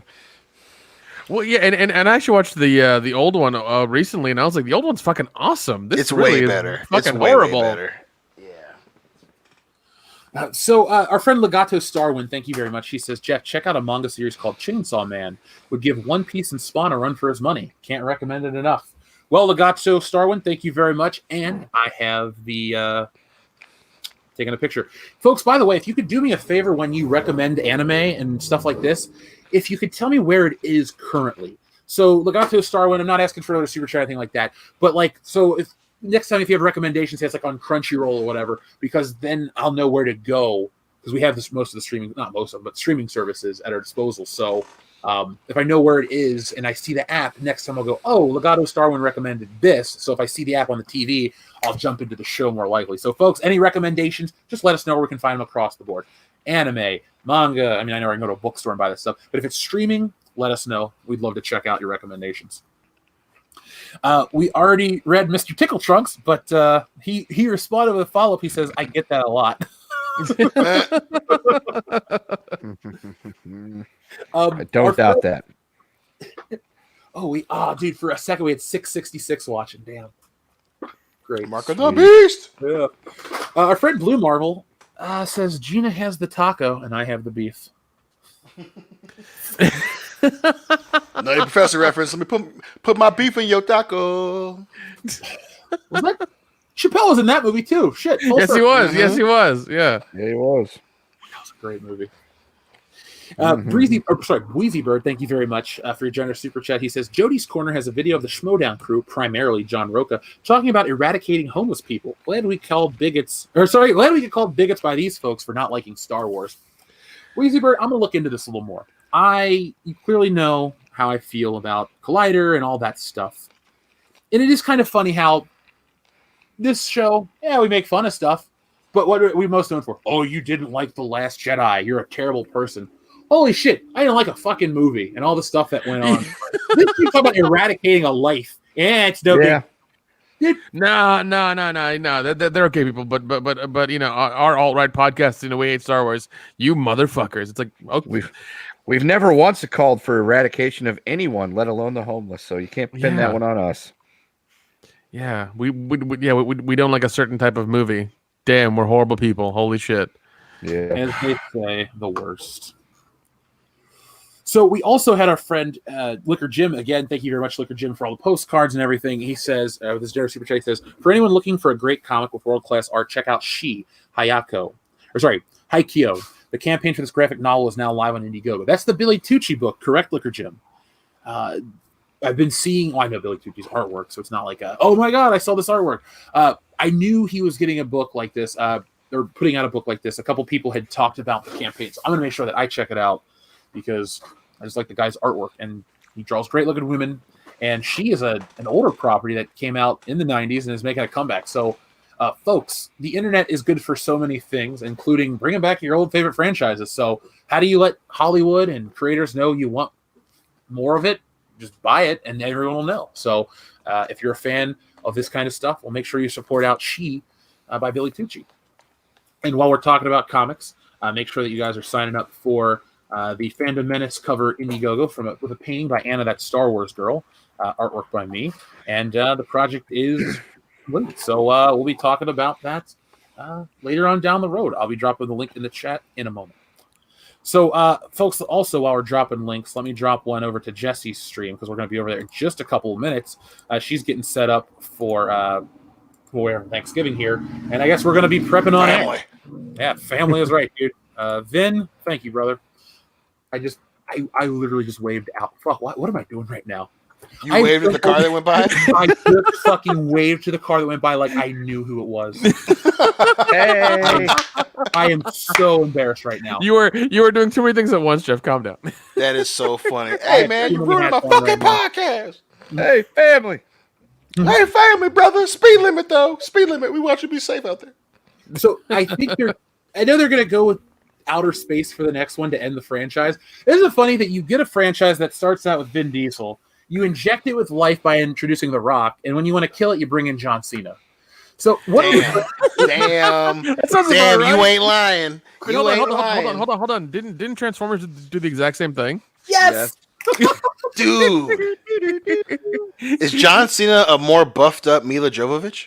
That's an excellent question to ask. Parallel. Have we reached that point? I think so. I think so because like he's killed 2 franchises so far. He must be the franchise cooler. Yeah. Ooh, the cool. the sad part is, like, my stance on Cena has softened so many years over the years because he's like not involved in wrestling. He's funny on TV, this, that, and the other. But he is the male Mila Jovovich. Dude. Yeah, I mean, he's a really funny guy. Like the couple movies he's been in so far have been hilarious, but it's just like, man, that's true. I hate to say this publicly, but Cena being a good dude and doing all the Make-A-Wish shit always kind of weighs on. Like, I hate your wrestling work, but you seem like a great guy. So I would have a beer with John Cena for sure. 100%, I would have a beer. 100%. I'd make fun of him. Got to be totally right up our alley to hang out with. I'm going to take it one step further. I would rather have a beer with him than The Rock. Yeah, What? The Rock doesn't seem like a type of dude that you'd have beer. He'd be like, well, you shouldn't drink there, brother. And they're like, shut the fuck up. Just pass me the fucking Miller Lite. I want to go home now. The Rock, The Rock is my hero that I never want to meet. In my mind, I never want to meet him in a million years. I jokingly say, oh, it'd be great to run into him on the street. No, I never want to. Why? Because he exists as a fictionalized version of himself. I don't want the real nerdy version to color my perception. He's like the nicest fucking dude in the world. I'll give you my shirt off my back. Oh, you're homeless. Let me do this. Like, it's documented. He is a nice person. I have nothing but respect for that. But unless he's going to call me a jabroni and his theme song is going to play when I meet him, I don't want that to happen. So, Right. No, when I have a lot of be like, look, you need to be eating egg whites and buffalo. It's like, what? No, wait, what? No, Rock, I don't want nutrition tip. Yeah, dude, let's just get some hot wings and watch the game, buddy. yeah. He seems. You're going to be with me on this. When we're all really rich and famous, we are going to, for one of Jeff's big birthdays, we're going to get The Rock to do that. He's going to come out to his entrance, his song, all that. We're going to just bring Jeff in. He's not going to go, what the fuck is happening? We're going to bring him into like an arena or something. And that's what it's going to be. The Rock's entrance, all pomp and circumstance. And he's going to walk into the ring and talk shit to Jeff for like 15 minutes and then just leave. And that's it. You know what I'm going to say to him, Dion, if Jesse makes that happen? I'm going to look at my wrist and go, come on, Rock. I don't see the notes for this much promo. Just end this shit. Oh, that's funny, America, God. Because that actually happened. Yeah. Oh shit. I hope we're in a position where we can actually afford that. We can. He always seems like the guy who has like 48 irons in the fire, and he's just trying to like balance them all on his face or whatever. Because it's kind of like he always seems horribly busy doing something all the time. Either he's working out, or he's making a movie, or trying to make a show, or write a book, or I don't know, do yoga or something. I don't know. He's always doing something. It's kind of like Rock. Fucking sit down and breathe. Just sit down and breathe. The call is the law now, baby. It's coming back. Yeah, right. But yeah, I don't know. He always seems like the dude that, like, you know, he's a good dude, and like if you were his friend in real life, you know that he'd back you up. But like on the rare chance that you finally get to go out and have a good time, he also seems like that guy where he'd say something goofy when you're at the bar or when you're at dinner or whatever. You'd be like, "Shut the fuck up, Dwayne. Like this is why we give you a hard time." Because he'd probably be saying some silly shit like, "Well, hey, listen, guys." They're working hard. Like, yes, we know they're working hard. That's why we're here, Dwayne. You don't have to be the hero. Just be a regular person. Fuck. Pass me the fucking buffalo sauce and shut the fuck up. Watch the game. What is it? Eat your celery and drink your goddamn ice water. Shut up. Yeah. Sorry, guys. I can't have any of the triple dip because I gotta wash my calories. We know, Dwayne. You don't have to fucking tell us. We weren't gonna serve it down your throat. You fucking nerd. God damn it! Staring at your smartwatch all day, counting your fucking calories and doing your heart rate. What's wrong with you, damn it? Non-stop, jabroni. I would love if we ever made a movie with him. He would be the best casting for him. Would be like a big just dork. That would be the joke. It's like he looks cool. Everyone thinks he is, but he's like a fucking nerd, and that would be so funny. Because here's the thing about Cena that I like and respect. John Cena knows what he is, and he doesn't take himself too seriously and allows himself to be the butt of the joke. The Rock knows who he is. He doesn't take himself too seriously. But over the last couple of years, he's become too powerful to allow himself to be the butt of the joke. So he's too busy wearing a producer hat and never finishing buttoning that final button on his collar, or his cuff. But other than that, like, he just can't allow himself. That's his go-to pose too. I know, right? You're not lying. Like I'm like, dude, have your cuffs buttoned before you take the picture. You look fucking unkept. God damn it, that can't be the only pose you know. Especially when you know those suits are tailored. You can't buy that shit at Men's Warehouse, motherfucker. I know, I tried. No, they don't stare. Oh Look, my god. I If love. was The Rock, I just have to button my cufflinks for I him. would too. He could hire you to button his cufflinks. Probably. You'd like it better though. No, I don't want to get hired to button the Rock's cuff button. That'd be weird. I'm like, all right, here I am, Rock. It's Mr. No, you're Rock. Bye. See, if that was your job, you come in, you talk shit before he can even catch what you said to him. You're done buttoning the button, and you leave. And there's your $10,000, sir. It's like, sweet. Yep. Mr. Rock, here you go, Mr. Rock Johnson. Let me get that for you, Mr. Rock Johnson. I know that cuff gets to you, especially the left one. Here you go. Thanks. No problem, Mr. Rock Johnson. You just scurry off. Dion, if we ever get into a situation where we like meet him, like run into him where we're all together, I need you to say that to him, and then we'll just stand off to the side and watch it happen, and then we'll all kind of come in and say like, I'm "Did you doing not it. finish buttoning that button, Rock?" We'll just fuck with him, like find him and poke. Did you finish that button yet? Let me get that cuff for you, Mr. Rock Johnson. Hey, Just keep calling him Rock Johnson. Yep. you know, let's tweet The Rock right now. I don't think we've ever really tweeted The Rock, with... Do it. What do you think I'm doing right now? Yeah. Great. Oh, okay. Oh, you're doing it live. I'm doing it live. Fuck it. At The Rock. Thank you, Mr. Rock Johnson. You don't have to call me right there. I know, Mr. Rock Johnson. Sorry, Mr. Rock Johnson. Want me to get that cuff for you, Mr. Rock Johnson? What do you I'm think? going to insist on calling him Rock the Dwayne Johnson. The Dwayne Johnson. Like, oh shit, it's Rock the Dwayne Johnson. What do you think I should say besides this? Rock, you finished buttoning that button yet? Hashtag WCBS. Good one. That's the tweet. Fuck Do it. That's perfect. That's the I will laugh too, because for the Monday night game, they showed one of the makeshift crowd, and one of it, someone actually got the fucking cutout of him with the fanny pack and the turtleneck, and they put it in the seat. I was like, okay, that's actually pretty funny. See, that's why when I talked about, that's like the extent of The Rock. Like that's as far as you can take the joke with him in public or whatever. Like Cena, you can have him ride on a fucking bull in the middle of a credit check ad, or you could have him do all this other dumb shit, and it works. He's the voice of Honda. He's like 12 different things on TV right now. He's actually probably doing more than The Rock is currently. And The Rock's just the elephant that sells pistachios. Yeah, Yeah, it's a pistachio elephant now. Yep. Yeah. Oh yeah. Nobody cares about Black Adam. I hate to say it, but it's not going to be. Look, Shazam made proportionally less than other superhero movies. This will make proportionally less than other superhero movies. They'll make about what Shazam did because it's not that popular of a character. Right. Black Adam, come on. Question is, are they doing it on a Shazam budget, or are they inflating the budget because The Rock, and they're just going to be disappointed? Both probably. Because Shazam was a huge success because it was made on a small budget. Yeah, but it still costs over $100 million. Sure. But if they're going to start pouring more money into it, thinking we got The Rock now, they're going to be very disappointed. When The Rock does a bad movie, though, they bring in Larry the Cable Guy for the sequel. That's Oh god. So let's read some more super chats. We have our friend Grimjoy that says you guys have to check out Mel Gibson's new Christmas movie Fat Man. It was pretty good. No, I saw the Dion, trailer for that. no, you and I are gonna watch that. no. Damn right. You're not Dion. Uh, Undercover Trooper, thank you very much. He said, "Is Latinx what you use to clean up after a Gina fantasy? If so, can I have some?" Oh my God! How's nobody done this? They don't look too happy. They must be using Latinx. Come on. Porque. I spoke Spanish in our most recent video, folks. So if you want to hear me butcher Oh, that language, God. go and watch our Kotaku video. Adam Wofford, thank you very much again for your generous super chat. He says, here's one for you guys. My son is Japanese, Cherokee, Irish, and German. Has the whole ninja and samurai zen thing and able to tame a horse and really good at playing golf.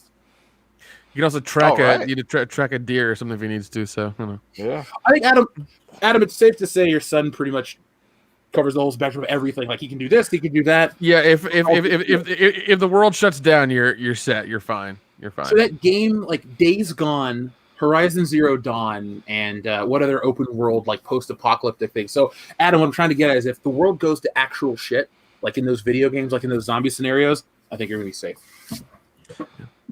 You got horses and golf. What else do you need? Dion can't come hang out, but we'll come visit. Listen, as long as I stay on the opposite side of the horse, I'll just eat the moss on the north side of the tree, and I'm good. Dude, it's on the opposite side of the street. That's not enough for you at times. So, like, what is the right. opposite Listen, side actually mean? that story is greatly exaggerated. God damn it! Not at all. The Streets of Indianapolis is dangerous with horses on it. It was New related Orleans. that verbatim as it happened because I was No, there. it was fun as hell to see Dion in New Orleans when he was like drunk walking through the streets. All of a sudden, you see a horse and you sober up for like 3 seconds, and it's kind of like be far over on one side and just like look at it, just make sure it doesn't like come after him, and then he'd be kind of drunk again. So All I'm saying is Bourbon Street is a tight street, and you got a cop with a big ass horse. I'm like, yo, let me give a wide berth.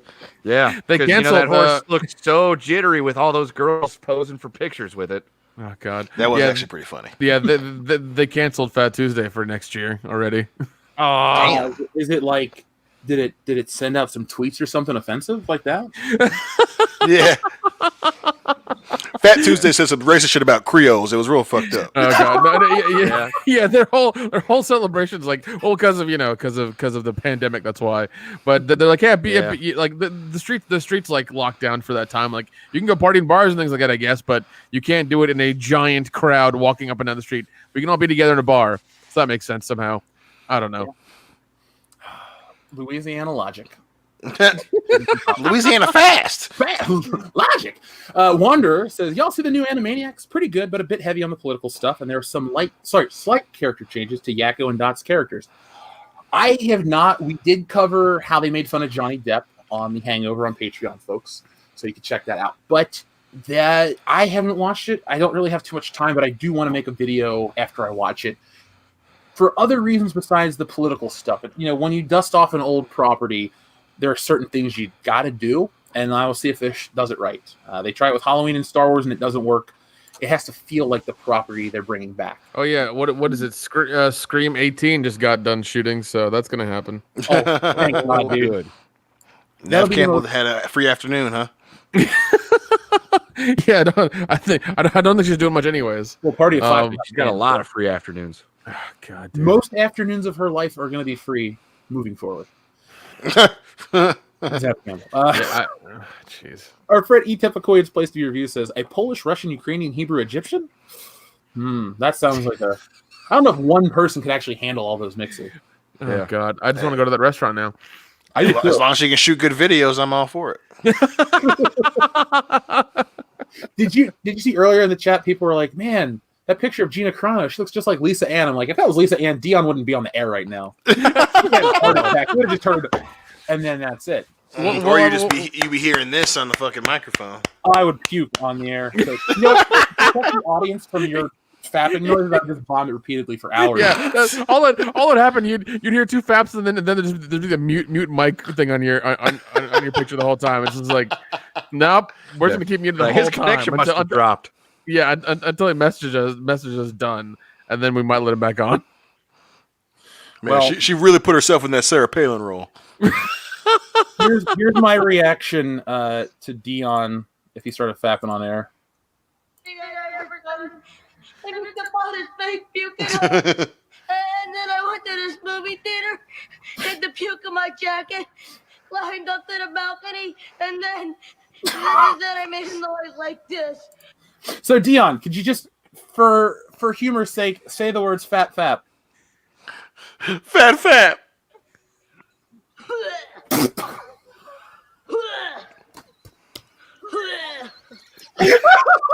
Hold on, what's it for? Look at her fucking face. I just love how I can never remember that dude's name, but how he just can't even help but start laughing. Which one? Joe Pantoliano or Robert Davi? Robert Davi. Oh, okay. He just couldn't continue. I love that part. How he actually is legitimately laughing and how funny this And fucking that kid is. and that kid is an entertainment lawyer right now, making millions of dollars a year. I want to become friends with Jeff Cohen. Why? Because we're both named Jeff. Good enough for me, right? All right, so let's put the... You got an in. Yeah, I got an in. Whatever. Jeff's the in. That should be our shirt. Jeff's the in. What? Doesn't make sense. So we're going to read our last couple super chats, and we're going to put this baby to bed. Folks, make sure you join us over on Mindless Entertainment. We hope you enjoyed tonight's episode. Don't go away yet, because there's still a few more. But It was an impromptu replacement for the High Council. We wanted to give you guys a bonus Thanksgiving episode. And just, you know what? It was a fun way to spend a Tuesday night. If you love this, and we know you do, we've seen the numbers, join us on Thursday nights at 8:30 p.m. Eastern Standard Time. We have the same guys each and every week, the WCBS podcast. And if you're new and you haven't heard it, next time we get together should be episode 247. So we've been around for a minute. So if you like what we do, if you like pop culture, if you're upset with pop culture, check us out. Now, Bear Business, thank you very much for your giant super chat. I'm going to read it again. He says, what a great rant. That was fact-filled, accurate, and passionate. Also, bashing Chris Klein is always fun when you remember him. Thanks for the content. You get a lot of free afternoons, too. Yeah. Who do you think was Chris Klein or Nev Campbell? Chris Klein. Ooh, probably Chris Klein. Yeah. True. Our friend Christopher Rickshot, thank you very much. He says, I agree, but many forgot that the comic Superman acted as judge, jury, and executioner of the Kryptonian Zod and his cohorts. Okay, Christopher, that is a very fair point. A lot of people, Dion included, myself, Superman, the dark whatever executioner Superman, should, if you have to use it, don't start with it, end with it. Imagine if Superman was, Christopher Reeve Superman did exactly what he did, and then you get to that fifth movie, the hypothetical fifth movie, and we have a world-changing event. Doomsday comes, something happens, and Superman needs to get serious. Then you can have Superman do that executioner, in quotations, role of fighting this and doing that. But I think you have to build years of goodwill to where that shocking, jarring moment becomes shocking and jarring and not a basis for the foundation of the character on screen. So that is a fair point, Christopher. But I do think that you have to build to that. You don't just get to start with it. Right. And that becomes important because of the big blue Boy Scout persona. Like, you can make any character like that, but that alternate universe Superman matters so much because of what we know as Superman, the do-gooder at all costs Superman. Yeah. Our friend Tony Simpanero says, standard for superhero fun is the work of Tim and Beanie, knocking down all the competition before MCU, and I'll gladly take another World's Finest special. Tony, you win the award for callback of the night, listener of the night, whatever you want to be of the night, because World's Finest is the best Superman Batman piece of entertainment ever made. World's Finest is 3 episodes of Superman the Animated Series, folks. I think it's the second season. And the episode is Lex Luthor and Bruce Wayne get into a business contract. Bruce Wayne has to go to Metropolis to sign the contract. Superman, also behind the scenes, the Joker and Lex Luthor are making a deal because the Joker has stolen a kryptonite dragon that they thought was Jade, and Batman's on the hunt for the Joker. So basically, Superman and Batman team up to take down Lex Luthor, and the Joker have teamed up, and you get Harley Quinn, you get Mercy, everything. Like I said, if you could, Warner Bros., if you had a few bucks left in the bank, remaster those 3 episodes in the highest resolution possible, and put that as your Batman Superman thing out there. No one's going to complain about it because it's that great. So, Tony, thank you for reminding me that. I'm going to watch that shit this weekend.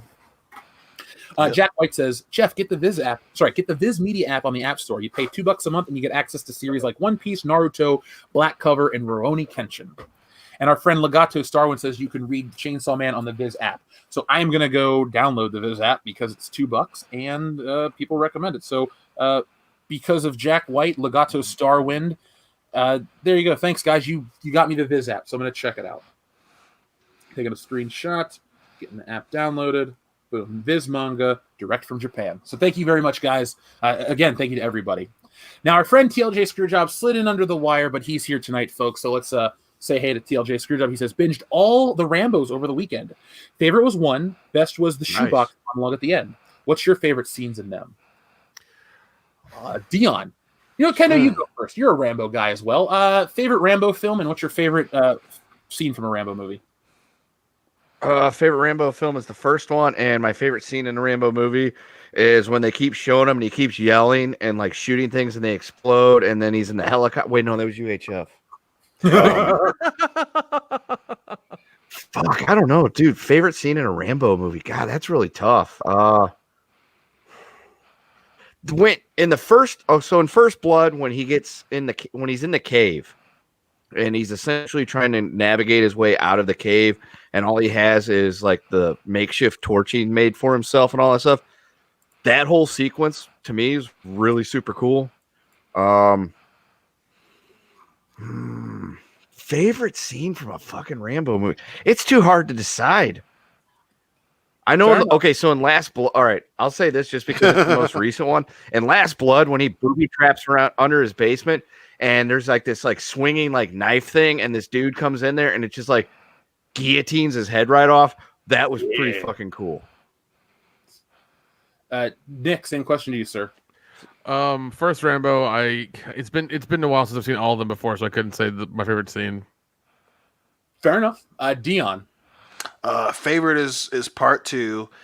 Favorite scene, I'm gonna have to go with you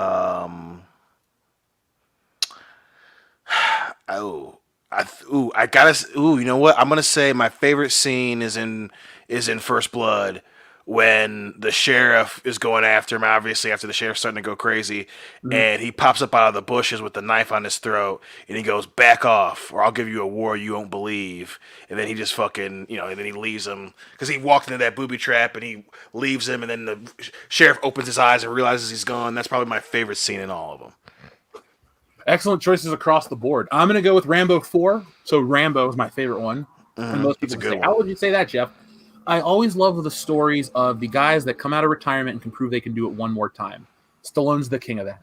Same thing. I do like Die Hard 4 with that, for that same reason. But my favorite scene, I will say my favorite's the fourth one. The best one is the first one because it's a real story. My favorite scene is probably in the fifth one when he cuts that dude's heart out. I fucking cheated. That's intense as shit.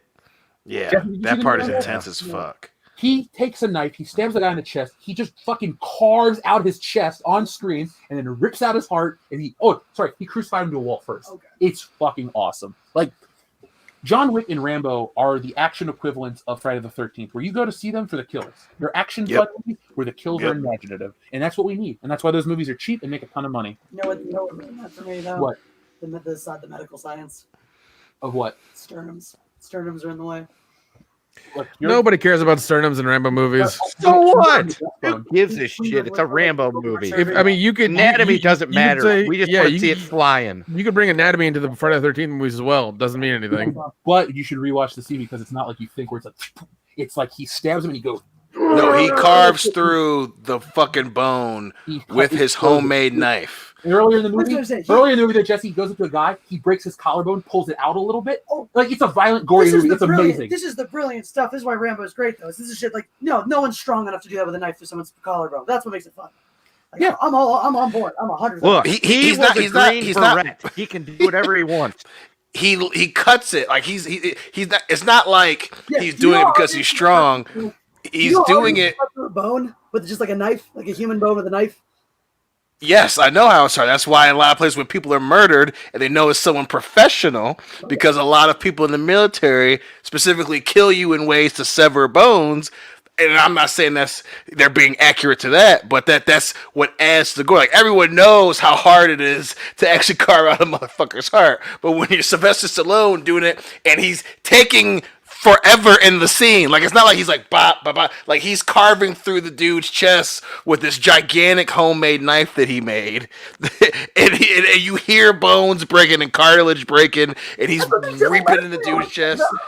It's in fucking tense. Like, it is bad. And when he did the collarbone thing, he cuts it and reaches in the knife wound and he pulls out, and it's the fact that it's difficult is why it's so cool, because he's yanking on it. He doesn't do it in one move. He's yanking on it over and over again after he stabbed it with a knife. That's why it's like, holy shit, dude. And the guy's just screaming and shit. It's awesome. Oh yeah, after he shot him with the arrows to the. I'm looking at the thing right now. I fucking love it. But yes, folks, if you've never watched a Rambo movie, watch all the Rambo movies. They're all good. Yeah. Watch it with a medical professional so they can really tell you what goes on to all these things, you know? Yeah, call up Dr. Mike. Everything and fucking ruin it for you the whole time. But seriously, Last Blood is actually really good. Yeah, it's dark as fuck, though. It is, dude. The next so dark. You got to be emotionally ready to watch Last Blood. Yeah, you do. Yeah, you do. So, folks, we're going to close this out. This was the Thanksgiving special of WCBS, aka we wanted to give you a full extra episode because there was a lot to do, and we love doing this. So, we're going to go. I'm going to go over to Jesse's channel. We're going to talk about, actually, we have the time and the stuff out. So, It's a Thanksgiving stream, folks. Join us over there. It's going to be a lot of fun. It'll be, we'll put it like this. If you're one of those people that has great Thanksgiving memories, come hang out with us. If you're going to be away for Thanksgiving, won't spend time with your family, come hang out with us. Have some, relive some memories. It's going to be a fun night. And so, Jesse, what do you want to tell the audience that's going to be on the stream? Anything else you want to promote? There is going to be some fun woke news and stuff that no one else in the fandom's really talking about, but rest assured, if you want to see me pop a blood vessel, that'll be the place to be. I've seen her pop a blood vessel. It's fun, folks. So make sure you watch because it hurts. Jeff's gonna stuff that turkey. It doesn't hurt me. Yeah. Look, I'm gonna make her bust some in her eyes. Feel better when I'm done. Give her the old Cincinnati 1-2. Hope you like the butter sauce. This boat ain't gonna be hard to get through. So, Dion, Nick, Kendo, is there anything you guys want to say before we put this baby to bed? Free yayo. Have a good Thanksgiving, everyone. Batman vs Superman was just a story about a billionaire afraid of an immigrant. What a dick. Yeah, what an asshole. So, folks, we're going to go. We'll be back next Tuesday with the High Council. Next Thursday is the WCBS podcast. So if you really love this, and a lot of people in the chat did, well, you got to wait till next Thursday. But go have fun with your family. If you got to work, be safe out there. But always, folks, be excellent to each other. .com